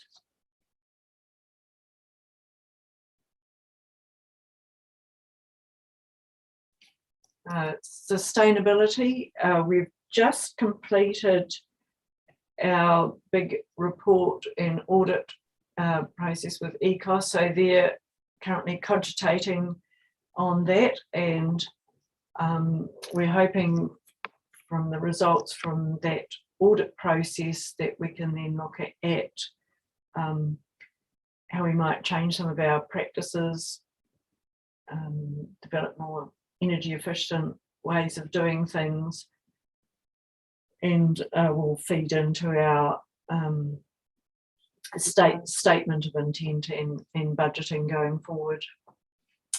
And last slide, please. This is also from our current exhibition.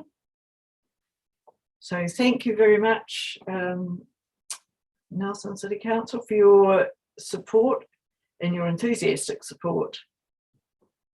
Any questions? Thank you for that, Julie and Ruth. Appreciate that, and a lot of information there for us to absorb. Any questions at the table? Councillor Courtney. Thank you, Mr. Chair, and thank you, Julie, for your presentation today. Julie, you mentioned exhibitions 15 to 20. Have they at all been impacted by the COVID pandemic? Through the chair, yes, they are. We've had a proposed international exhibition on our exhibition program, or programmed for the last 2 years, and he's been bumped into next year, and we just hope that with the borders reopening and so on, that we can actually hold that. But the other sorts of impacts are if we have a touring show in another venue is impacted by COVID, then it has a kind of a domino effect. But we've got enough ideas up our sleeves, if you like, that we can work around that issue and still put on a broad exhibition program. Thank you. Just continuing on that line, how does the 15 to 20 exhibitions you referred to compare to pre-COVID times? It's approximately the same amount, actually. When we had the first round of COVID, we did extend the seasons of the exhibition, so we might slow down the program because obviously we're not in there, or we've got these other hold-ups, but it's fairly equivalent to previous times. Consistent, isn't it, with other years? Thank you for that. And one final one, if I can just sneak another one, Mr. Chair. Collections exhibitions starting next year. Did that come about by public request, or was it an initiative from the gallery itself? And will it be a permanent feature with the gallery going forward? Every year we actually do collection exhibition. So the change here is saying this gallery, in this case it's the Potton Gallery, will be primarily showing collection exhibition. The exceptions will be twice a year when we put in the Nelson Suter Art Society's spring and autumn exhibitions. So there's those two intervals, but otherwise that gallery, the focus in there will be on collection exhibitions. We may move them into another space. I mean, every year we try to do collection themed exhibitions because we've got a very rich and interesting collection. Sometimes it'll be half collection and brought in works like one we did earlier this year called Nelson Hills, which featured McCann and Rita Angus and so forth. Thank you, Mr. Chair. Thank you, Julie. Thank you for that. I've got that. Read my mind. Thank you, Mr. Chairman. Thanks, team, for the report. Julie, just going back to earlier in the year, as we've discussed previously, there was something of a online explosion involving members of the local performing arts community about the cost of hiring the Suter Theatre. Has anything changed or shifted in terms of the prices that that you have to pay to use the theatre, and is potentially making some changes in that area a way to get more people using it? Well, when that explosion occurred, the person that was having a production in the theatre at that time rebooked. So clearly that person didn't have an issue. We are and continue to review our prices and look at our competitiveness with other venues and the type of venue we are in relation to the other venues that are provided in the city. Ruth is going to add to that. Thank you so much. Thanks, Julie. We actually did review once again, as we do regularly, our pricing structures following that situation, just to sanity check and also competitively evaluate where we sit. And we actually did alter a number of areas.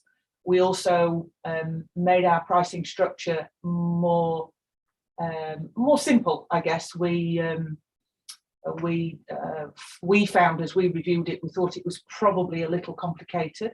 So we both rationalised and reviewed against competitive nature, and we did alter downwards a number of prices accordingly. We're pretty happy with where it sits now from a whole raft of reasons, as explained, but we will continue to review that on an ongoing basis. Thank you, Ruth. Thank you, Julie. That's really good news. Just another, through the chair, sort of overarching kind of question. And I know there's been a lot going on, but is it just my imagination, or has the suitors' profile in the media dropped a bit over the last 12 months? In terms of which kind of area from a media sense? Just in terms of, when I'm consuming media, I suspect I'm seeing less of the suitor and things going on at the suitor being reflected in terms of stories, interviews, coverage. Like I say, it could be my imagination, but I just wanted to ask.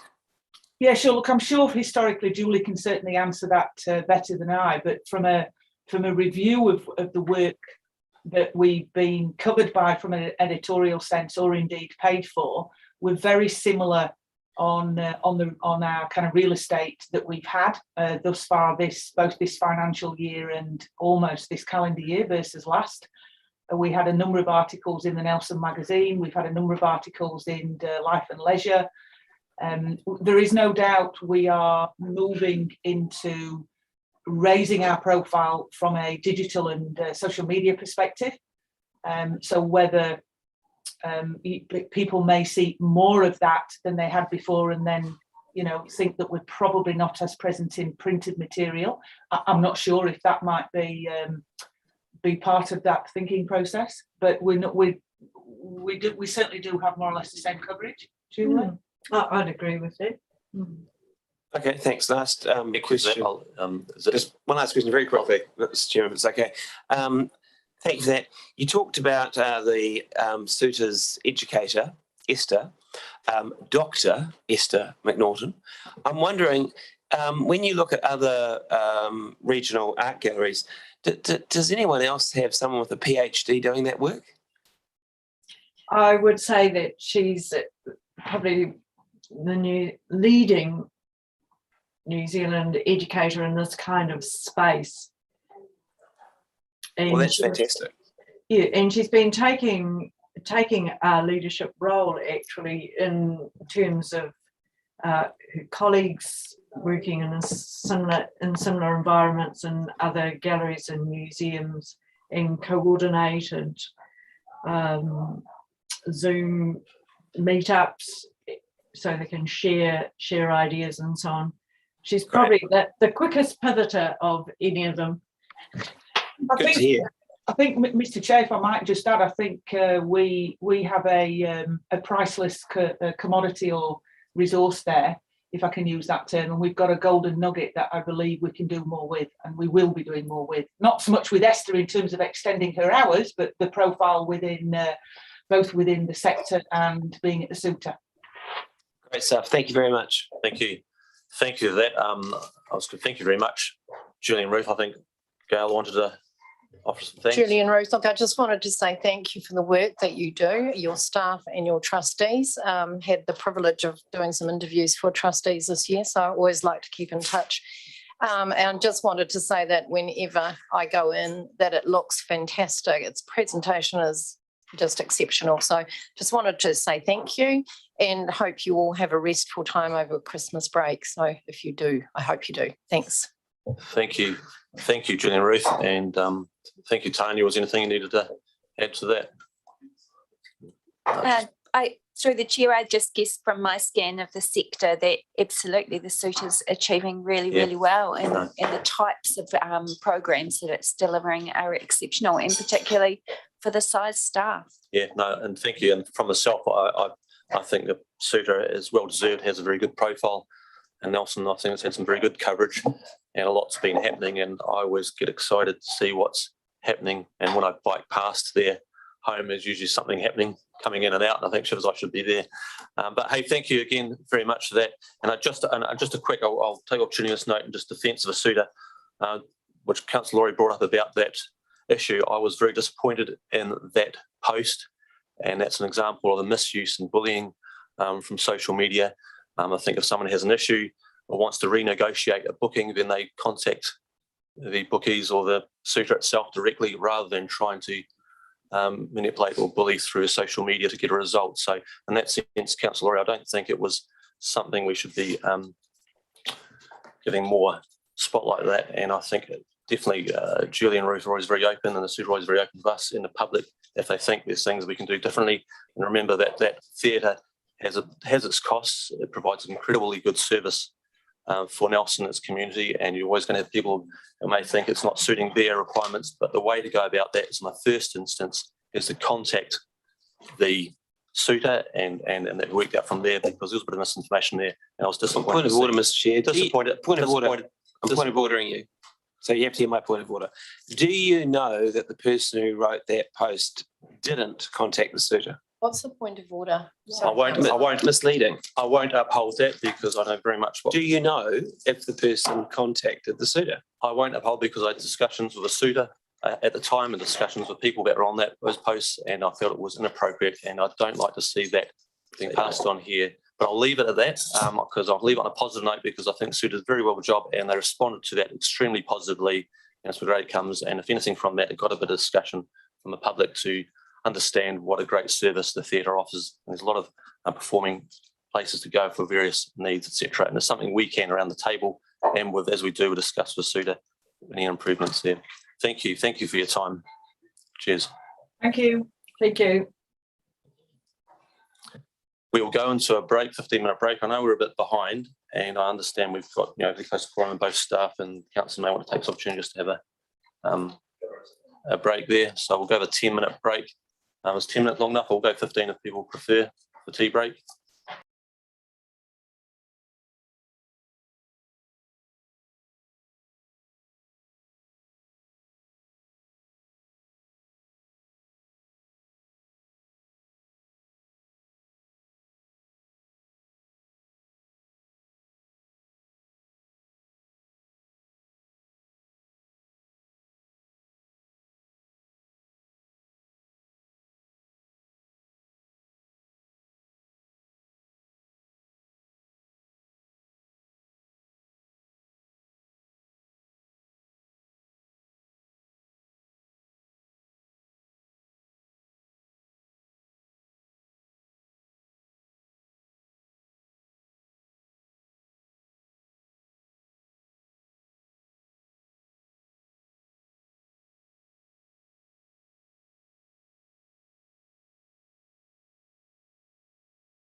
Thank you. Welcome back to the committee meeting. We've got on the agenda pages 101 to 167, the cemetery provision in Nelson and Richmond, and the needs assessment and draft implementation plan.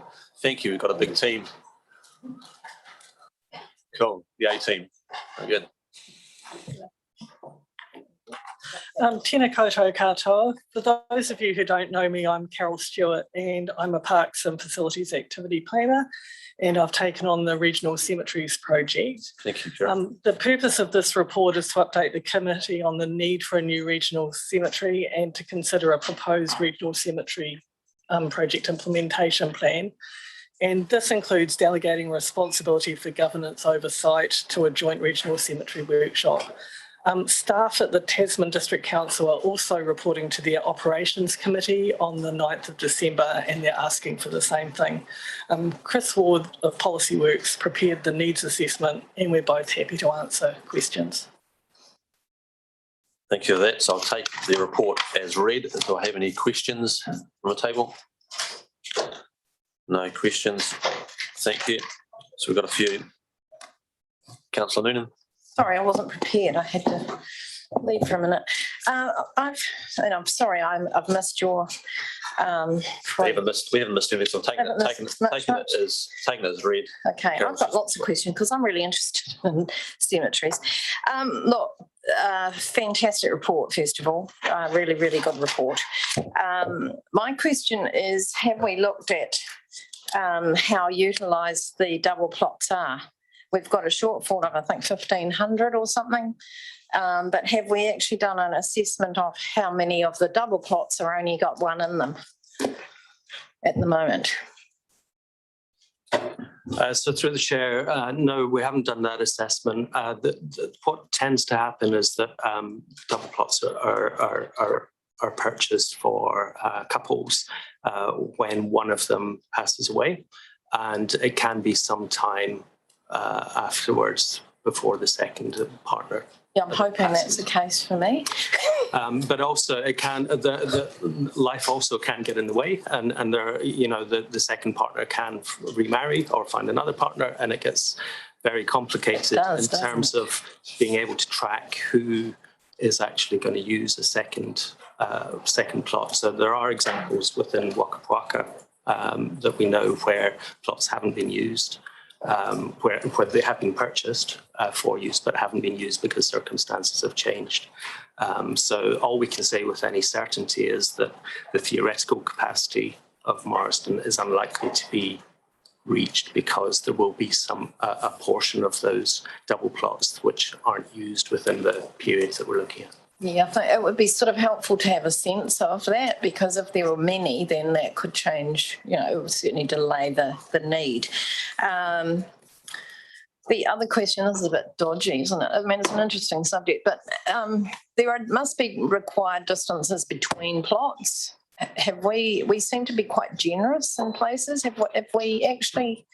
Is there a required distance between plots?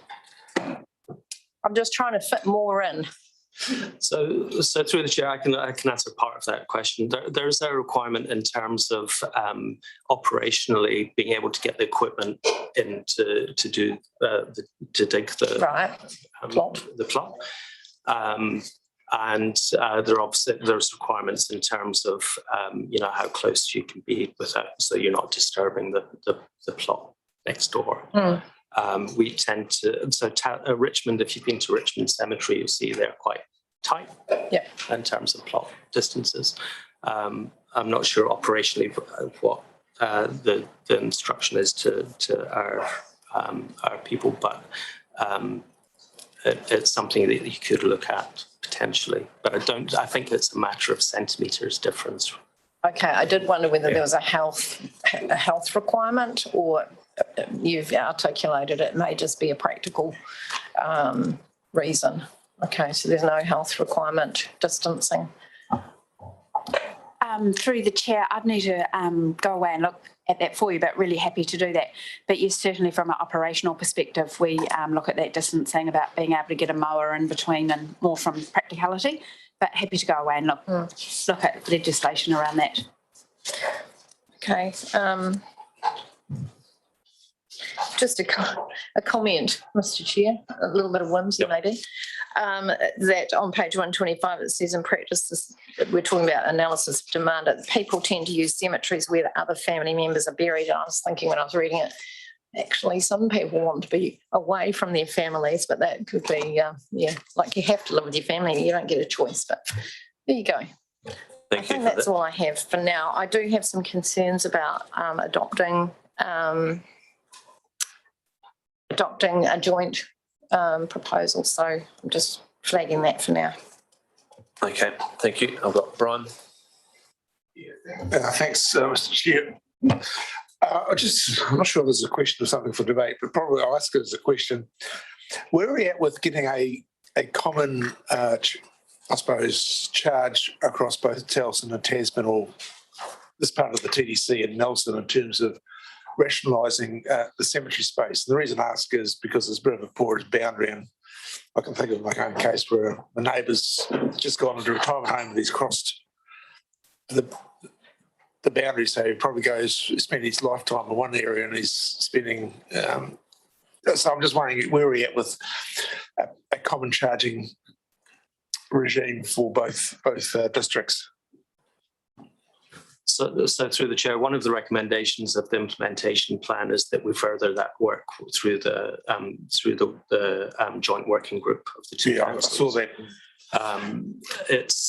I think there's some discretion used where there's a strong connection across but generally out of district fees would be chargeable across for Tasman residents being buried in Marsden and vice versa with Richmond. Do we need a resolution, or can we give an indication that that's possibly, I know that TDC are probably facing more pressure on their space than what Nelson is. So I think through the chair, it's something that does need to be worked on between the two councils, and I think there's enough in the resolution and in the terms of reference for the working group to cover that off and for them to then report back to the two councils. Yeah, well, the reason I'm asking the question is about if we go down this way and we sort of said to its conclusion is there's a common charge, but more importantly is that the timeline, or the amount of time will be taken to bring a regional cemetery, if that's the way that we go, to purpose, is making the best, or providing a range of options that sort of basically smooths out the demand, that doesn't fall completely one region or another. So I think the first decision that a decision needs to be made about whether the business case which is developed is going to lead the two councils to a regional cemetery. If that is the journey that the two councils sat on, then it makes sense to start to align the charges, because you wouldn't want a situation where someone at TDC using the same regional cemetery as someone in Nelson pays a different charge. Yeah. So I think that all will work through, and that will also be tied with the levels of service that are applied to the cemeteries. At the moment, they are somewhat different, the levels of service provided between the two councils. You would look for some alignment in terms of the regional cemetery, and that would then feed into the charging and revenue and financing policy as well. Okay. Thank you. I'll leave it there. Bill. Thank you, Mr. Chair. Could I just follow on from that and just say through to you, Chris, I know it'll come out in the business case, I understand that, but do you foresee at this early stage economies of scale and efficiencies and that type of thing in this move? So I do, through the chair. I mean, the costs of establishing a cemetery are significant. You've got consents and infrastructure to put in place, as well as securing the land, because if the council doesn't own the land, there'll be a purchase involved. So the thought of the two councils running two separate processes to purchase two separate cemeteries is going to be twice the cost. And then there is economy of scale in terms of the contract management for operations and maintenance with just having one regional cemetery. It's the trade-off, I guess, is is the costs that are borne by the community in travel and other arrangements for getting to the centre. Thank you. Thank you for that. Very good. There's a few in that portions of that recommendation. I sense there's no more questions at the table. Thank you. Thank you for that. Thank you for your time, staff.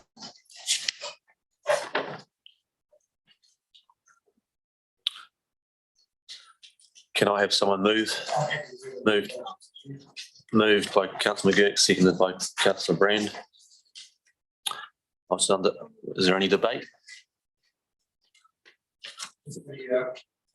Just the question there is appoints the chair and deputy chair to the committee rec to be the to go on the working group. I'm just confirming that that's you're agreeable to that. Yep. So we've got the chair and deputy chair on that. A deputy chair. A deputy chair rather than two deputy chairs. I think, and that because it's definitely sort of going forward. However, the structure of the committee following terms, I tend it would probably be just be a deputy chair at the time if we're going to further committees of that. Was there a Mr. question? Chair, I'm going to ask that you take it, the recommendation to council separately from the first recommendation. Okay, so the first part, that recommendation from here, and then the recommendation council I'm separate happy to that. support. So what I'll do is that first bit here, if you see number 3, it's got recommendation 1, 2, 3, which is internal for this committee. We'll move in. I'll put that. I'm going to debate. Are we having a debate that. So sorry, I'll just get it clear. You want to separate the bit, which is the recommendation to council, separate it from the first 3. Yeah.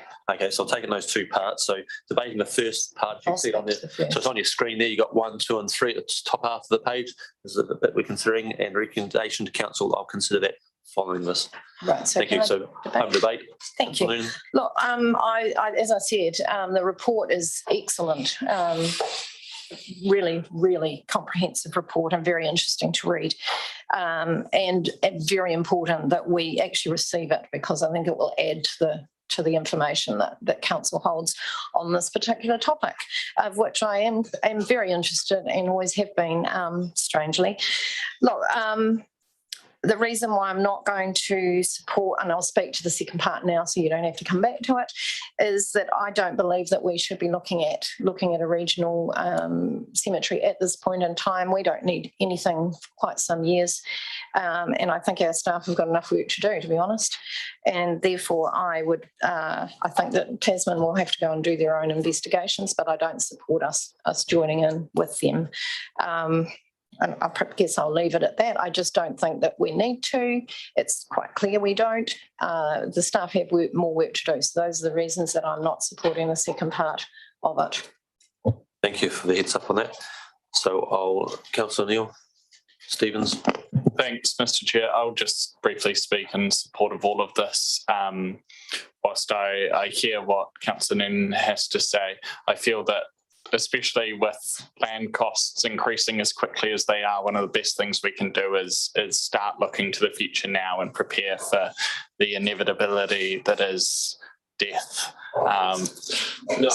So look to the future, look for that joyous day, and make sure that we have options available for us, and doing it now will likely save us a whole lot of moolah. Thank you for that. I'll put it. Those in favour, aye. Those against, carried.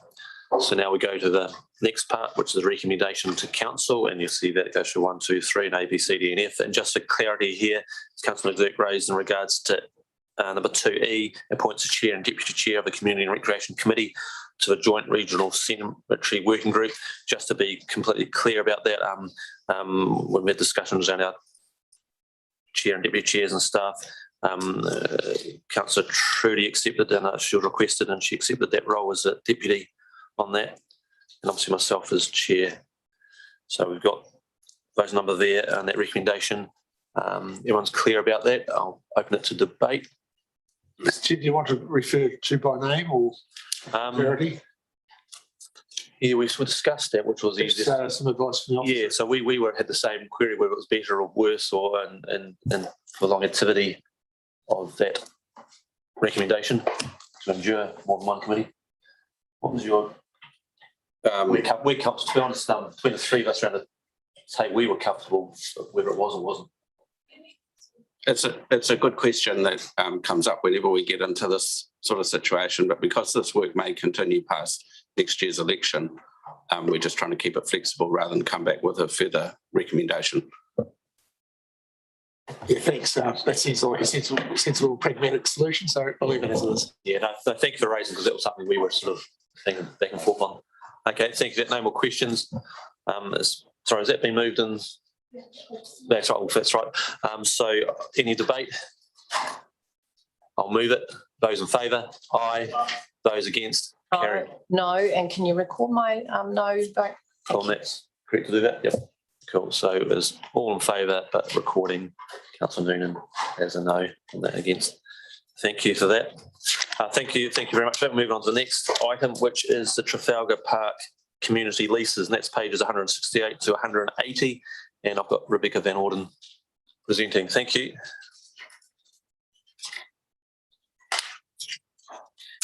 Good morning. Through the chair, I take the report as read. The purpose is to seek to amend the lease terms of the community leases at Trafalgar Park. Thank you for that. Take as read as put. Any questions on that? Clarifications? Councillor Laurie.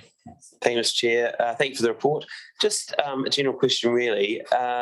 If we go ahead with the recommendations, do we lose anything? Is there any opportunity cost in us doing this? Through the chair, no, I don't believe we do. There is no immediate need for the property that the leases are on. If anything, we gain through the administration costs that it would take by renewing annually, by moving it to a 4-year renewal process. And through the chair, I think you've already answered this really, but I'll just ask you anyway. So it's not like we've got people wanting to use these properties for other things?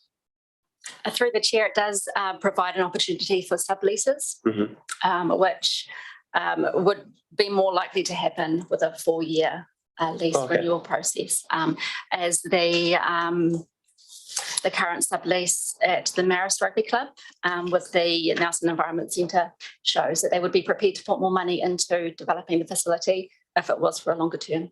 Interesting, thank you. Very good. Mr. Chair, would you mind if I borrow the GM for a moment just to check on a conflict potentially? Conflict of interest. Can I borrow the GM just to have a very quick conversation? I don't want to vote on something I'm not.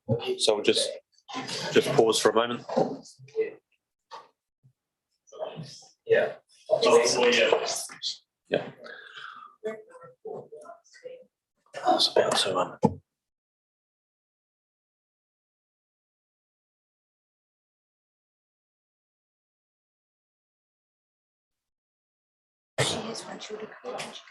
Okay.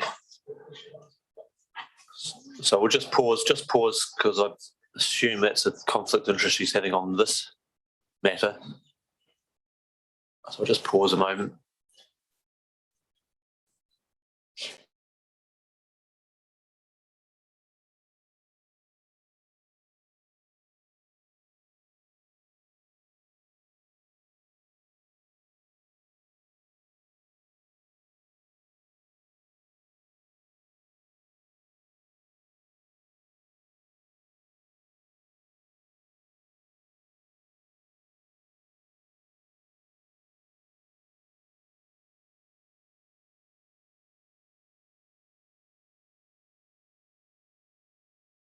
I'll move it. Councillor Noonan, I'm just going to say I'm going to abstain from this one. Sorry, I'm going to abstain from this decision. Are you going to step back from it or abstain from the vote? Or Going to abstain. That's the advice I've got. okay, I'll just clear on an abstain. It's different to stepping back. It's part of the discussion, part of the questioning of it. Oh, yeah. Okay. We have Councillor Noonan has indicated she's going to abstain from the vote. So we had it moved by Councillor Brand. Can I have someone second it, please? Councillor Neil Stevens, second it. I'll put it. Any debate? Sorry, any debate? No, put it. Those in favour? Those against? Carried. Thank you. and one abstention.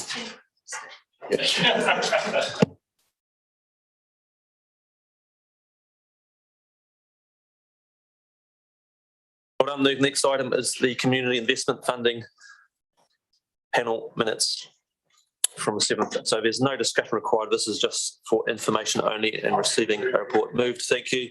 Moved by Councillor McGurk. Councillor seconded. Councillor Noonan seconded. Thank you very much. We move on to the community and recreation quarterly report, which is sorry. Too excited. Hey, can I put it those in favour? Aye. Those against? Carried. Thank you.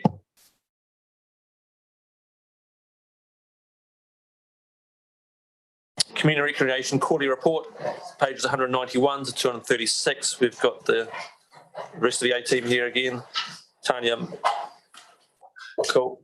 Very much. I'm happy to move that before they kick off. Moved by, we will have given opportunity for questions. Yeah. Moved by Trudy. Can I have someone second it? But I will definitely allow some questions and presentation. Okay, I'll wait for the seconding of it. Cool. So actually I'll give an example. Did you want to clarify anything? Or we'll take it as read? Happy to take it as read. Through the chair, no, happy take it as read, but really happy to take any questions. Very good. Thank you very much. I've got a question from Councillor Noonan. Thank you, and it's in reference to page 211, the cemetery operations, and we're adding a warrant for the weekend, which is a great idea. My question is there an extra fee to the people needing to use that service, or is it going to be included in what we've already got? Through the chair, I'll just need to go and clarify that for you. Can I come back to you with that answer this afternoon? Yes, you can. It's not material to receiving the report. So just in clarity for you, when you're looking, I know there's extra fees after hours. So I'm just wondering if that's going to trigger this. That's really what I'm looking for. Thank you. Thanks, Mr. Chair. Thank you. Any other questions? Brian, I'll come back. Yes, yeah, I should have said this through. I'm just, I'm looking at page 204 to 205 around the events updates and your recognition that we're moving into a reset of the COVID situation and just a summary of what's going on. Are there any liabilities going forward if there's a significant change, or is there a change in COVID levels in terms of council's undertakings that we've given?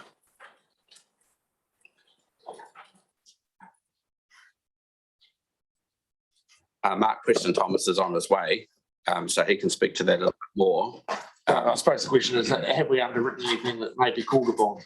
Yeah, not that I'm aware of, but Mark Preston Thomas may have more information, but I would think I would have been made aware of it. Okay, thanks.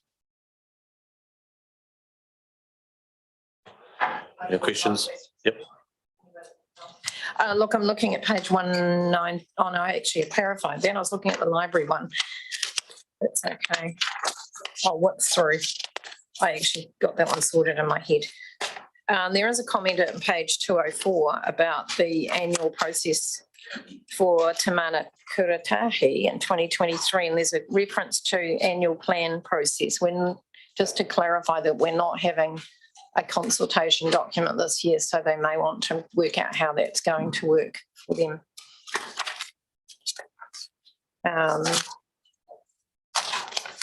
And the big question, I guess, is the refinery.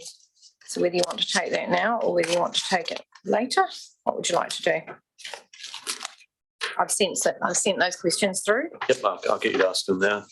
Okay, so with the refinery, we had a report in March, and it seems to be, we haven't heard back in between officially. We haven't had reports back.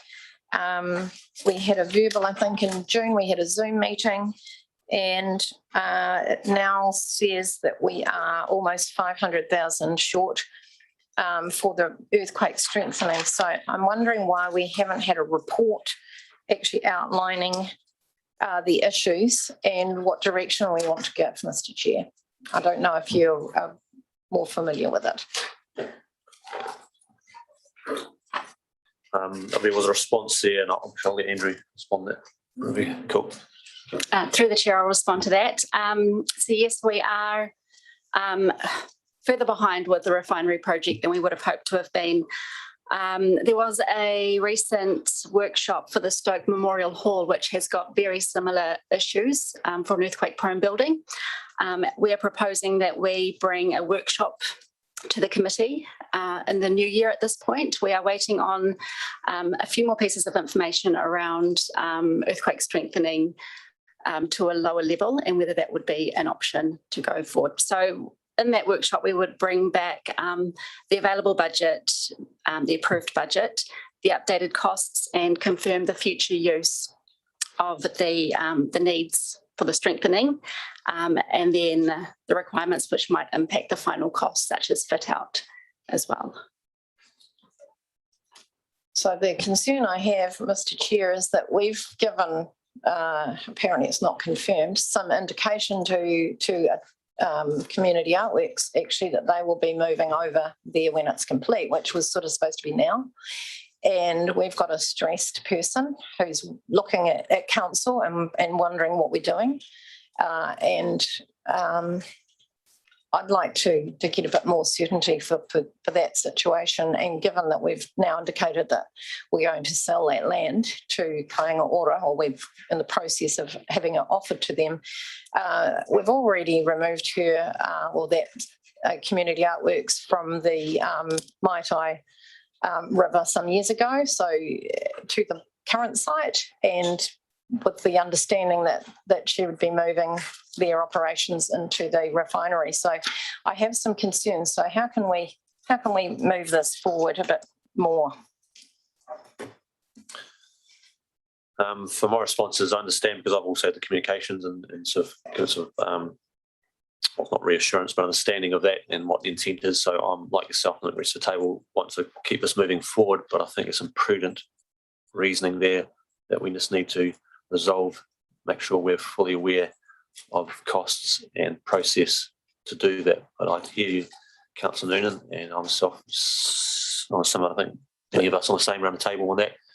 But there's something we'll need to keep prioritising, and if there's anything that we can do without, say, having to have a full management plan as such, but understanding of how to make those switches over. And as far as Housing New Zealand with the housing there, we've still got an unknown when. We'll be waiting on their response. Yeah. They'll be doing their due diligence right now. But at the end of the day, they would have to rely on us to be ready to make whichever move we need to make. I don't think there's anything you want to add to that. Well, I'm wondering if we can put some firmer timeframes around it so we can get some certainty for everyone. Can I Is ask that a possible? question of I'll just clarity, pause, please? Councillor Laurie. What you raised there, those different issues, we just got to get back, but similar to the Stoke Hall coming back to us. Is there anything that we can put a bit of a timeline on? I know early January is good. I think that's the thing of council sort of really kicks back off for us as elected officials. Through the chair, we are looking at the workshop schedule, and we will endeavour to get it in as one of the first workshops of the new year. And we are bound somewhat by the Kāinga Ora timeframes, which we're not sure of yet either. They haven't been confirmed to us. So once we have better clarity around that, we will be able to speak to the tenant and reassure them about what the next steps will be. My expectation is that we would be having, we've tried to make it clear that we're not having annual plan workshops. We're not going to have a consultation document. There are some requirements. I think that we've got a meeting this year, but we seem to be getting these things coming through all our meetings that we're going to have annual plan workshops. We've indicated that we did the long-term plan. We weren't expecting a year one changes. So I think that needs to be clarified, but I would expect this particular project to have its own thing, not tied up to any annual plan. Right, okay, that's good. Yeah, so we'd still have annual plan. I mean, there's an annual plan coming up and we'd still need to go through a process, but this is not tied in. So your concern is that this needs to have its own program, not be tied to any annual. I believe that's what's. Yes, I'm getting indications of that. That is what and is that's happening. Very. And I appreciate staff going to bring that it's really as good. soon as possible. And if it means us coming back a little bit earlier around the table, I'll request that. Might be some zooming. Yep. But thank you. That's what I we're here to do. appreciate that. I think that's certainly something that is of concern to a number of people. Thank you, that's a noted. The only other question I have, I think, was on the spreadsheet on page 225. Council's heritage facilities, and we're talking about visitor numbers not measured yet. When does that start to be measured? It's about halfway, third down.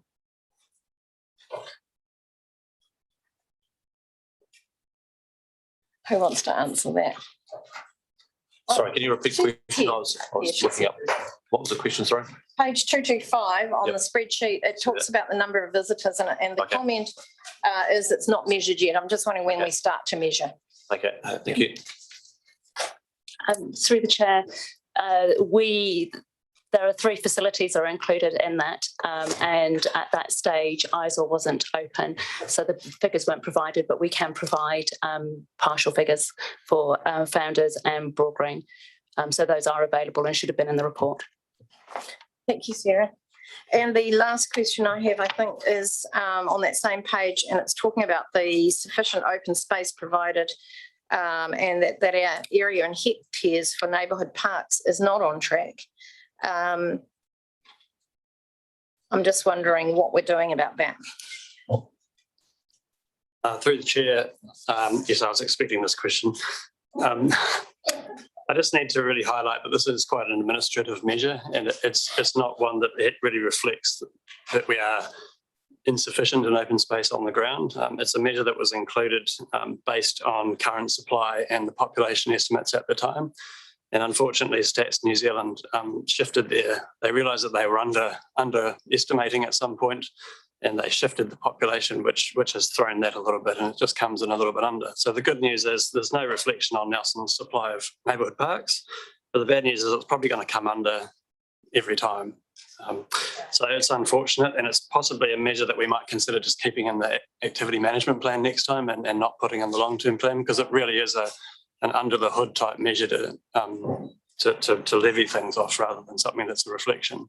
Thank you. I think probably more interesting to the community would be the one around the proximity of neighbourhood parks to residential houses. Residences, yeah, that's I agree with that. When you say calculation excludes the 5 largest neighbourhood parks, I'm not aware of what they are. Yeah, through the chair, it's not fair on developers if we include very, very large neighbourhood parks in the calculation, ones like QE2, but they're called neighbourhood parks for our maintenance contract. Branford Park is one, QE2 Reserve as you're driving out of the city, they're very big, they're up to 15 hectares, and it's just too big to include in that calculation, because otherwise you'd be expecting developers to pay more. For that, I've got Councillor Moore and Councillor Warning. Thanks, Mr. Chairman. I just wanted to go back to the earlier conversation about the refinery. I'm just a bit wary about expectations, and I am a huge fan of community artworks and the work that Faye and Carl do, and I particularly love their paper mache chickens. In fact, I even put one in a cartoon recently. It was published across the country.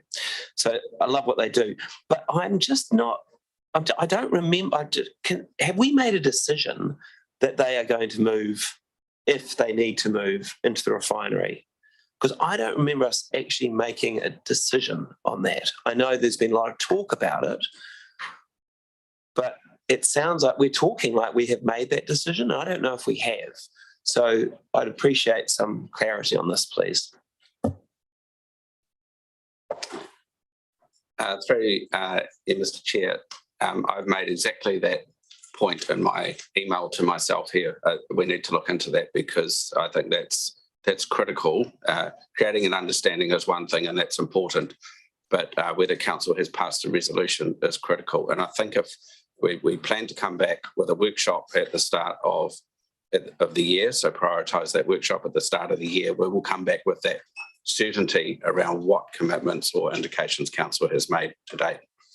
That is really good to hear. And could I ask that when we have that certainty, that is communicated as quickly as possible to community artworks, so they know where they stand in this as well? Because I just think they could get the impression from some of the discussion that it is a decision, and I don't remember that decision being made. So thank you very much for that. I've got a bunch of other questions not relating to that topic. Shall I ask them now? Yep. Far away. Okay, thanks. So I raised this earlier when we were talking about the strategy for City for All Ages. When we look at what's happening with the Maita Recreation Hub and the Golf Club, which is a kind of an old school Nelson organisation, and we look at the same sort of collaboration that's happening at the Modeller's Pond with the Modeller's Society and the new park that council's building there. And even to a degree, you look at what's happening in Stoke with the celebrated launch of our new youth park there this week, given the history of some concerns, particularly by some older members of the community about having a youth park in Stoke. Do you get the sense that we're entering or that we're in a new era of collaboration when we've got groups that previously might have been quite, have different views, working together for the greater good of the city? I'll just put my view on that. Calling it old school might be a good way of, might be classed, but I don't see it as an old school thing. There's lots of young people play it. Putting it in the old school, I think, is a little bit unfair. It's just that the golf and many of those organisations, there's a whole range of people play it and connected with, whether it be mountain biking, all sorts of things. It's a term of expression. I know that, but I know you raised it before, and I think it's a little bit unfair calling it old school. Necessarily a pejorative expression. It's not negative. No, I'm just putting it out there because I think it's putting them in a box. I can see where you're going with that, and that's fine. But it's getting the staff to answer whether old school. But I'll let them answer. Andrew's going to jump in here. But I think you need to go down. I think if it's a trend, I think it's a good one, Mr. Chairman. I think it's a long term. Others might different view. I think it's been a long term trend, but it wouldn't do harm to go down to a golf club and have a chat. This is an area I love playing in because I think it's a really good point, and I think society is changing quite significantly, and it's not just a Nelson City Council collaboration thing. It's actually a societal collaboration thing, and it is really important that we work with partners around things. And I think you're right. We're seeing quite a lot of that in our business at the moment. I can say compared to the 90s when I was last here, there's a lot more collaboration now. I can't really talk for the last 10 or 15 years, but it's really, really good. And they're not easy discussions to have a lot of the time, but at least we're having them and we're working through issues. And even since I've been here, I've been involved in some quite difficult partnership discussions, but we have worked through them. And so I think it is where we're going to be in the future. And my impression that I've had of this council since I've been here, it's a place where council wants to be. So I think it's a really good news story. Great. I thought that was going on. That's great. Thank you very much for that, Andrew. And last question for me, the RAPT, relocatable autonomous projection tower that's mentioned in the arts part of the report sounds pretty exciting, and I'm just wondering where do staff envisage it going, and what sorts of things do you see being projected with it? Through the chair, the concept is to have a tower that can be left and not manned. At the moment, when we have projections, obviously we have to pay staff to man the projectors because they're very valuable, and we don't have them stolen, obviously. So this will allow the projector to be put into locations, and we're scoping a number of locations around the city, and it can be left for short periods of time to project. And so there are many options, some of which might be the clock tower, which we already project on, or Trafalgar Centre, which we've had projections. And so it would be used for a combination of our events and our projects, and could be available to the community to use. For example, Te Ramaroa would be an obvious group that would be able to make use of such an asset. Okay, any other questions? We've got Councillor Neil Stevens, and sorry, I'll go Mel first, and then Neil Stevens. Right, well, can I start with the Montgomery Square toilet renewal, please? And I know it's early days to be asking questions about this, but I feel you would have put a submission through to get a tourism and infrastructure fund grant. So what is proposed there? Is it going to be an enlarged footprint, or is it going to be contained at an upgrade of the facilities we have there? Is it going to be extras added? Can you give us some update on this, please? Thank you. Through the chair, it's largely an upgrade of what's already there at the existing facility.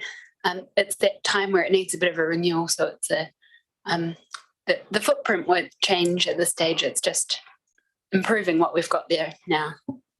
So is it costing the council any money, or is it being met by the Tourism Infrastructure Fund? Through the chair, we had budget for the project several years out in 2024, I think it was. When the Tourism Infrastructure Fund applications opened, we put an application in and were successful.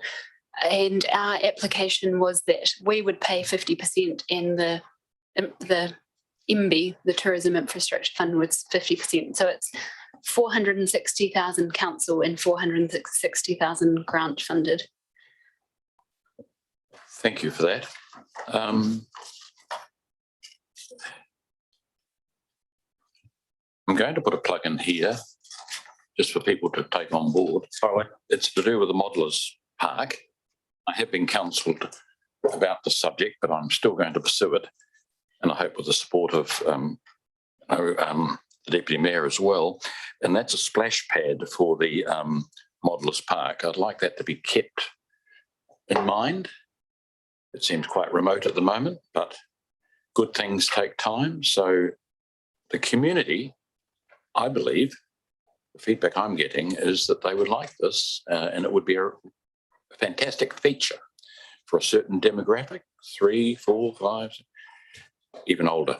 So I just leave that there with you, and I'll also know more about that. The next one is to do with Natureland, and there has been some inquiries about that. The fencing around the perimeter has been extended, encompassing more land there now. So what can we expect from that? This is what I'm being asked.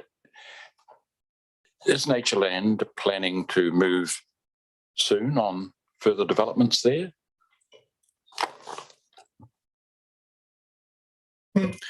Through the chair, we don't have any specific plans in terms of major redevelopments in the pipeline from Natureland.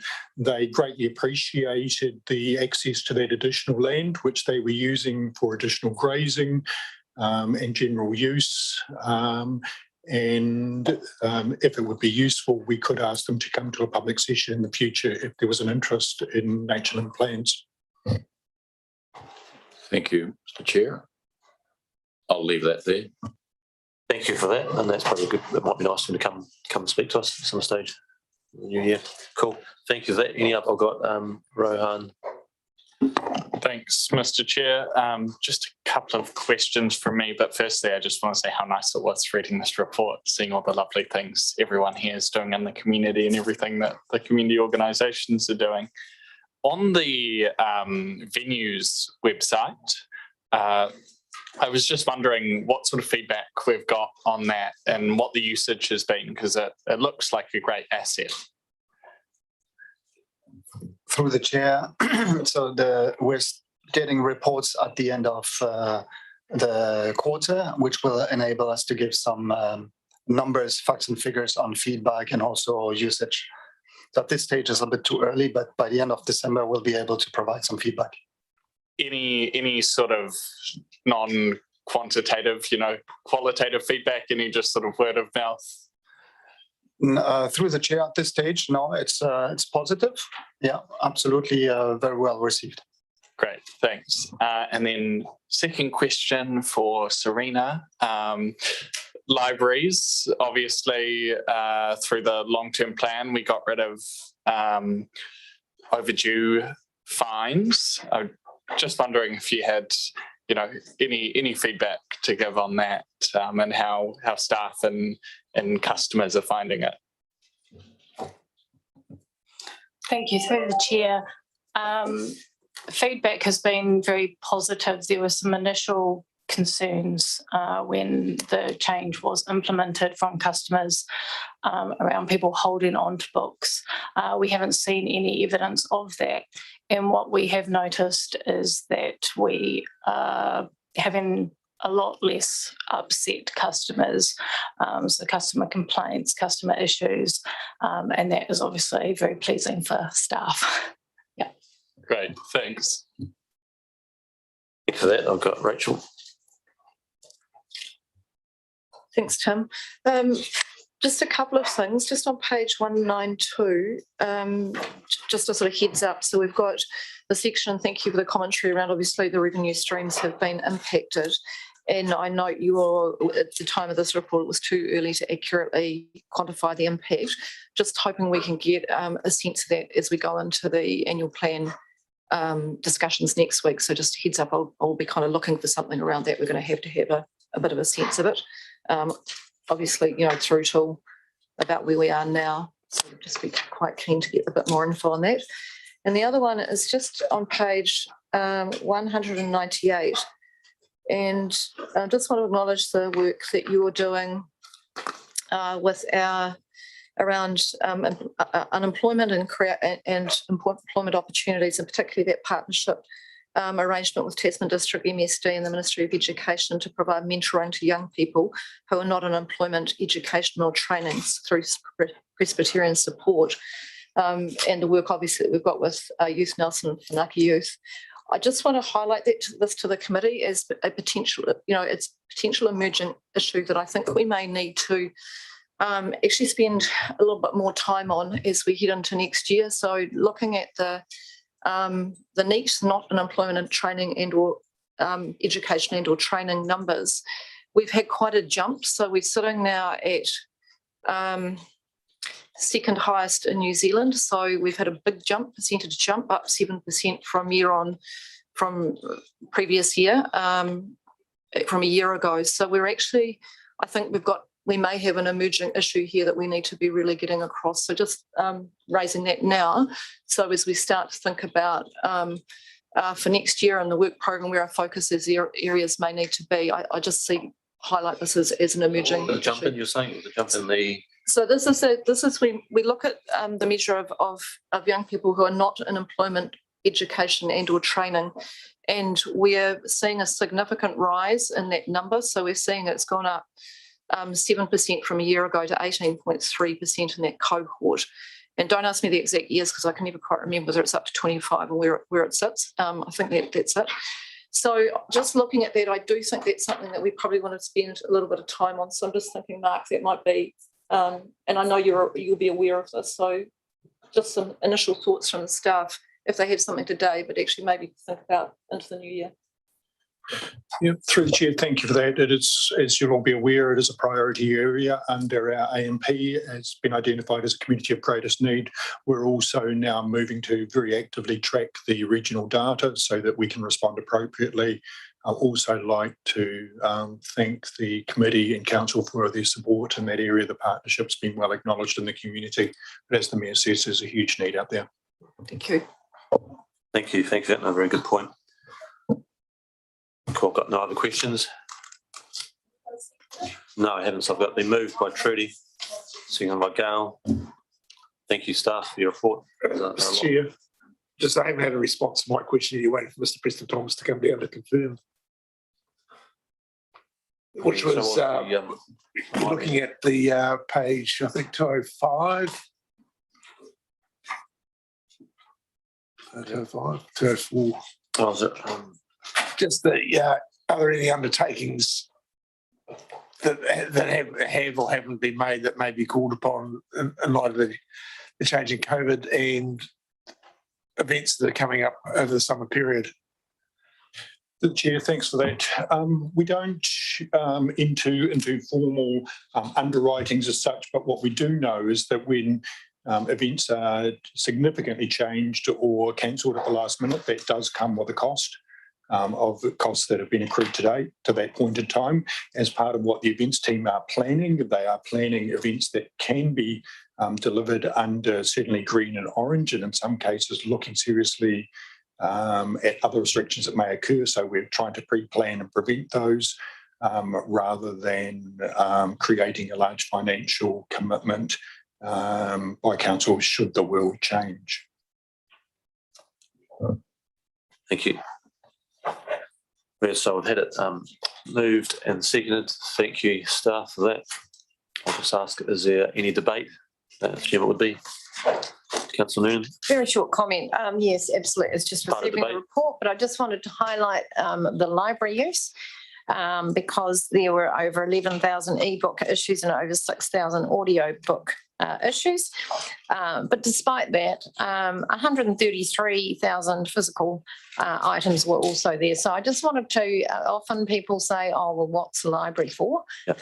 That proves the library is an essential part of what our community does. And I just wanted to highlight that as a very interesting point. So, yeah, just received the report. Thank you for that. Any further debate? I'll put it. Those in favour? Aye. Those against? Carried. Thank you. So just give us a moment. So we've got, thank you, Tonya, we've got the Nelson Festivals Trust end of year report and COVID response.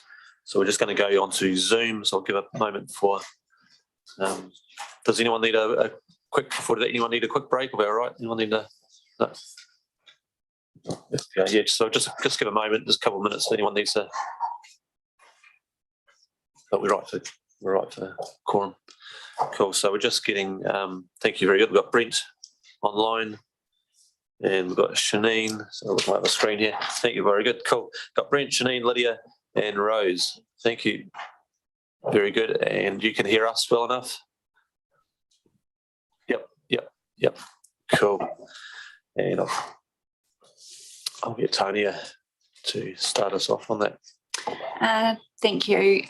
Really, this is about providing an update related to both the existing reporting that would be going ahead, but also the second update, which I think is important, related to the response to COVID. It's been a very big challenge right across the event sector, and the Trust are keen to provide an update for you.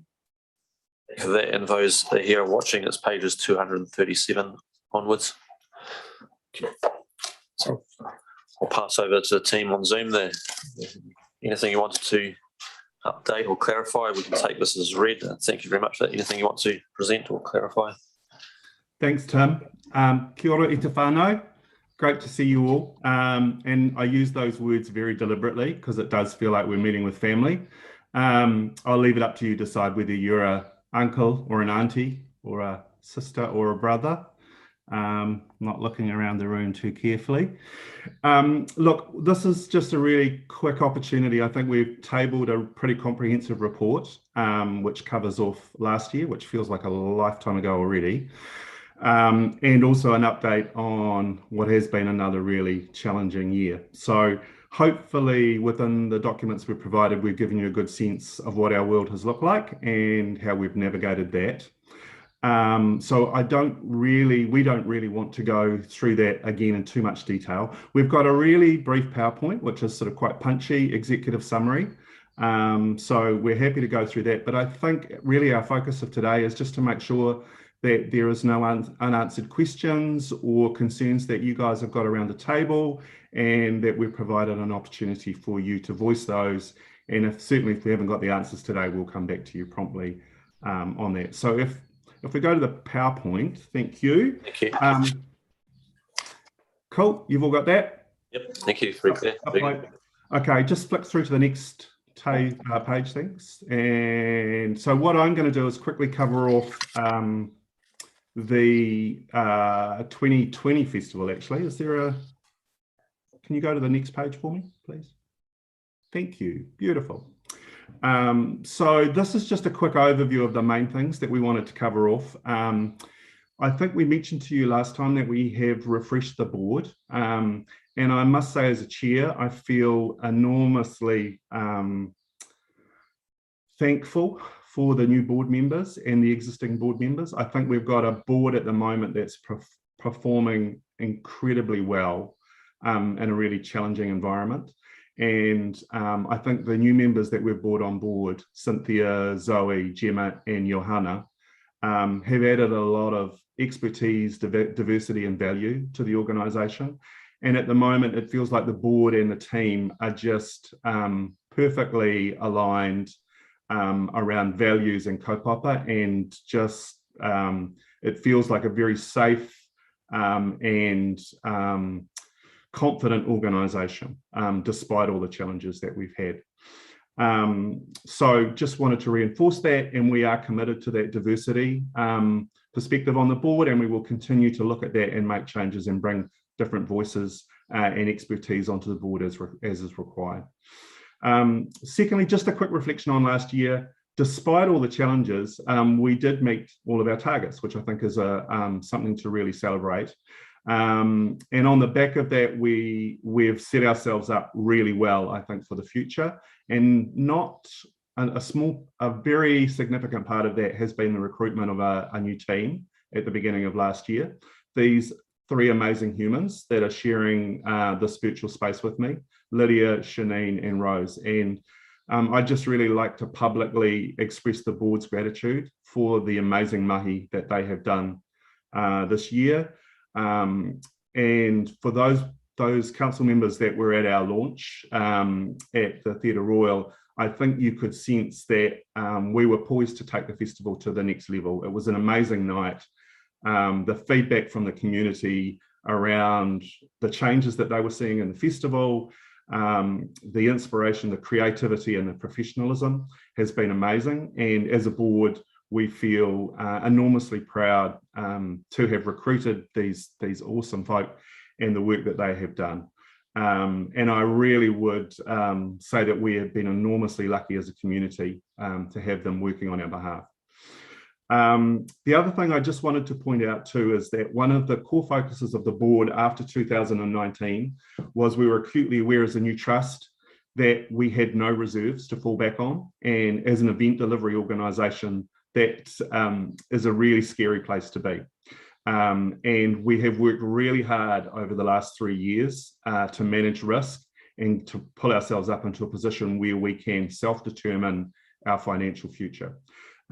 So I want to give you that confidence that we, as an organisation, are absolutely committed to being in control of our own financial destiny, no matter what storms are thrown at us, and we've had a few. But we've made a commitment to be in a position where we have some buffer and some ability to weather those without coming back to our other sponsors and funders. So we've done that really well. We did that well last year, and pleasantly we were able also to give some money back to council. Quite a different scenario this year, I would say, but we have still done that well, and through our existing reserves, we're confident that we can manage ourselves. So as a chair, I'm enormously proud of that work.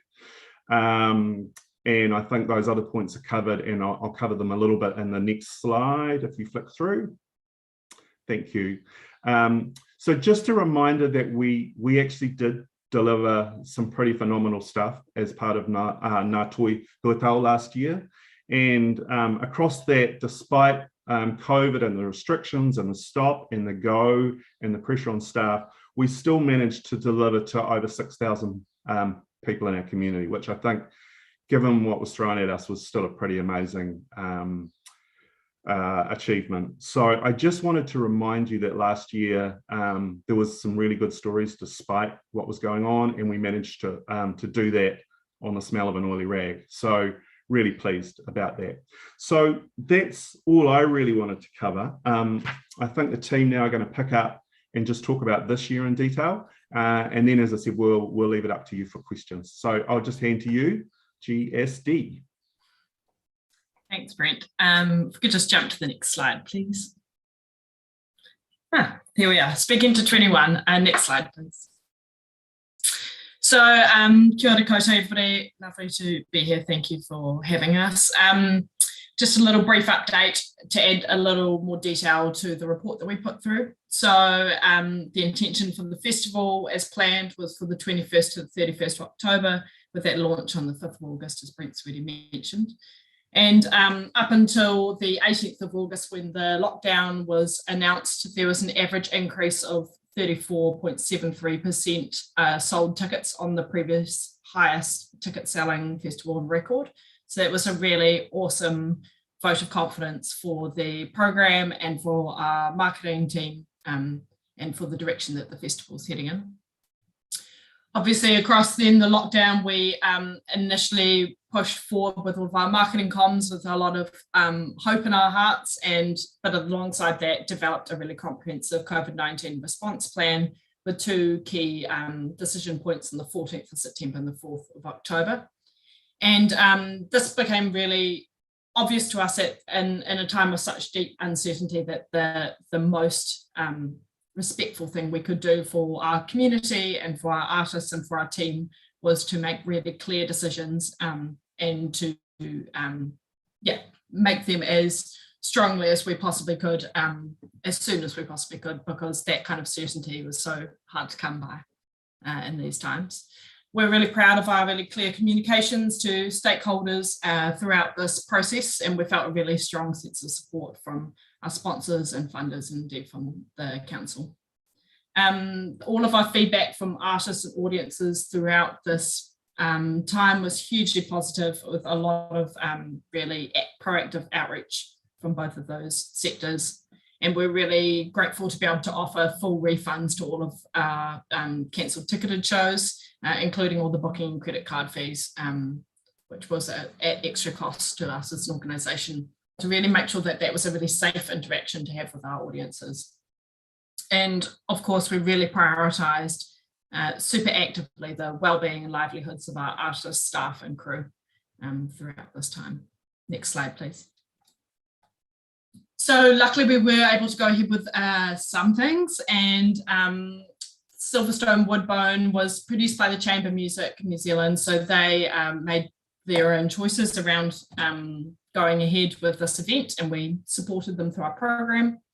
And then we also were able to run the wonderful writing workshop with Ruby Solu, co-sponsored by the New Zealand Society of Authors, at a distance and practicing good COVID safety in that space. Alongside that, we moved two of our key Puka Puka Talks writing sessions online in quite a swift pivot. And that was really exciting to see how that space could work. As I can see you're on YouTube already, you've really nailed it. But that there was this really great sense of engagement from our audiences. As you can see there's 194 views initially with the live stream, and then 356 afterwards at the time of writing this slideshow, and that's continually growing for one of those events. So we're looking at a good sort of 500 to 800 people at this current moment, and that will continue looking at those events and engaging from across New Zealand and internationally. Alongside that, we also, for the first time in the literary sector, we understand in Aotearoa, we had New Zealand Sign Language interpreters signing in those sessions, and also we captioned all of our Writing Home program, which was a wonderful commission process that we did with New Zealand authors based overseas, writing home, and a reflection on this sort of time of distance that we have in this present moment. And those have been viewed over 2,000 times and still growing as well. So I strongly recommend, if you haven't already, jumping on our website and having a look at those programs. Next slide, please. Oh, thank you. And then alongside that, we were able to run a number of community and visual arts programs, which was really excellent. Hopefully a number of you were at the Through the Eye of Whakatū opening, a collaboration with Track Zero and with CNZ and the Ministry for the Environment. And for this, we worked alongside the Nelson Provincial Museum and students from Nelson Intermediate School, looking at their relationship with the climate crisis and upskilling them in regards to their photography skills. And also supported exhibitions at the Refinery Art Space and the Suta Art Gallery, ongoing sort of key collaborations for us in that space too, as well as running 3 Nelson City Centre Art Walk tours across this time. Next slide, please. That's just a little reminder of how great the program was. Next slide, please. So looking ahead to 22, we're feeling really positive about a more stable environment for the events sector in 22. Obviously still challenges, but that feels like a really awesome step for us. We have a COVID-19 policy and development to support our community artists, venues and the sustainability of the organisation. In early 22, we're going to do further visioning and strategic development, including looking at environmental sustainability and our commitment to accessibility ongoing. And we're really keen to keep being super ambitious about our leadership in the sector throughout Aotearoa and then also within our community. Diversifying leadership voices is really important to us, so we're working on that at governance and a staffing level. And we're really keen to keep commissioning forward and programming forward, so giving space for artists to innovate safely and to develop their practice and present awesome work to our community. We've had really great continued support from sponsors and funders, including being a recipient of Creative New Zealand's annual Arts Grant Program for 2022, which is a great development on our support from CNZ. And we're aware of upcoming reports to Council in December, and also that we're deep in thinking about the 2022 program. Watch this space for some more information there. Next slide. Thanks, great. So we'd just love to open it up to questions now, and we can get rid of the old slides. Thank you. Thank you for that. I think there's a lot happening there, very cool. Any questions on the table? Councillor Laurie. Thank you, Mr. Chairman. Kia ora team. Thank you for all your work and for this morning's presentation. I, like many people, was very disappointed that we didn't get to have the festival we thought we were going to have this year, but the program was sensational. And what I particularly liked about it is it had a bit of edginess to it. And if I look around, not just Nelson, but a lot of the country, it seems to me that in some ways our arts scene has become a little tame in recent years. And I think there are probably economic drivers for that. But I also think it's incredibly important that we are challenged, that we have some piquancy in our lives. And I think it's good to be surprised from time to time. And one of the shows I was really looking forward to in the festival this year was Walking Holding, the idea that there would be strangers from very different walks of life holding hands and walking around our central city together just put a big smile on my dial. So I would just encourage you, when you're thinking about next year's festival, to bring those same sort of qualities to the programming, because I think there's a lot of appetite for it, and I think we need it. So thank you for the work that you did, and I can't wait to see what you come up with for next year. Kia ora. Kia ora, Matt. Thank you for that. I don't see more questions. It was a very well presented report and very well presented. Thank you for that. It piqued my interest in some things coming up, which I probably wouldn't have otherwise realised, but thank you for that. Anything we can do as councillors and council to help promote what's coming up, we will do. But thank you. Thank you. Thank you very much. Thank you all. And thanks for all your individual and collective support. We really appreciate it. We feel very, very well cared for by you. Cool. I've just got a question from the Mayor coming. Kia ora, it's Cuzzy here. Hey, Cuz. Yeah. Brent, Lydia, Rose, Janine, thank you so much for managing through this interesting time that we're operating in. And I just want to endorse Matt's comments about the program and actually just how exciting it is what you're bringing to us. It's fantastic. I hope we have able to have the whole full experience next year, as we go into our next arts festival. So just on the financial side of things, Brent, I just want to acknowledge the work that you've all done in terms of actually that financial stability, but also acknowledge the challenge. So I think we're in a good position. I want to make sure that we're supporting you through this next period, because as we can see, it is still very, it's a very, very unstable kind of picture as we run out over the next few months. So what I want to make sure is that you're got the best chance for next year just to really build on that financial picture and take it through to the next step. So really happy with the proposal staying as it is at the moment. It looks good to me. Thank you. Kia ora. Thank you very much. Cheers to that. So we've got just as a receiving of that report. We've done. Can I have someone move? Someone second it? I'll second. Moved by Councillor Noon, seconded by Councillor Courtney. No debate. I'll put it. Those in favour? Aye. Those against? Carried. Thank you very much. Well done. Thanks, everyone. Thank you. Stay safe. Happy Christmas. Cheers. So that ends, my understanding, that ends the public part of this committee meeting. I'll move us into confidential, but I'll just give it up. Can I have someone move and second that? We moved, seconded by Councillor Laurie. I'll put it. Those in favour? Aye. Carried. I'll just give an opportunity for the governance to that. And once again, if you need a bit of a stretch or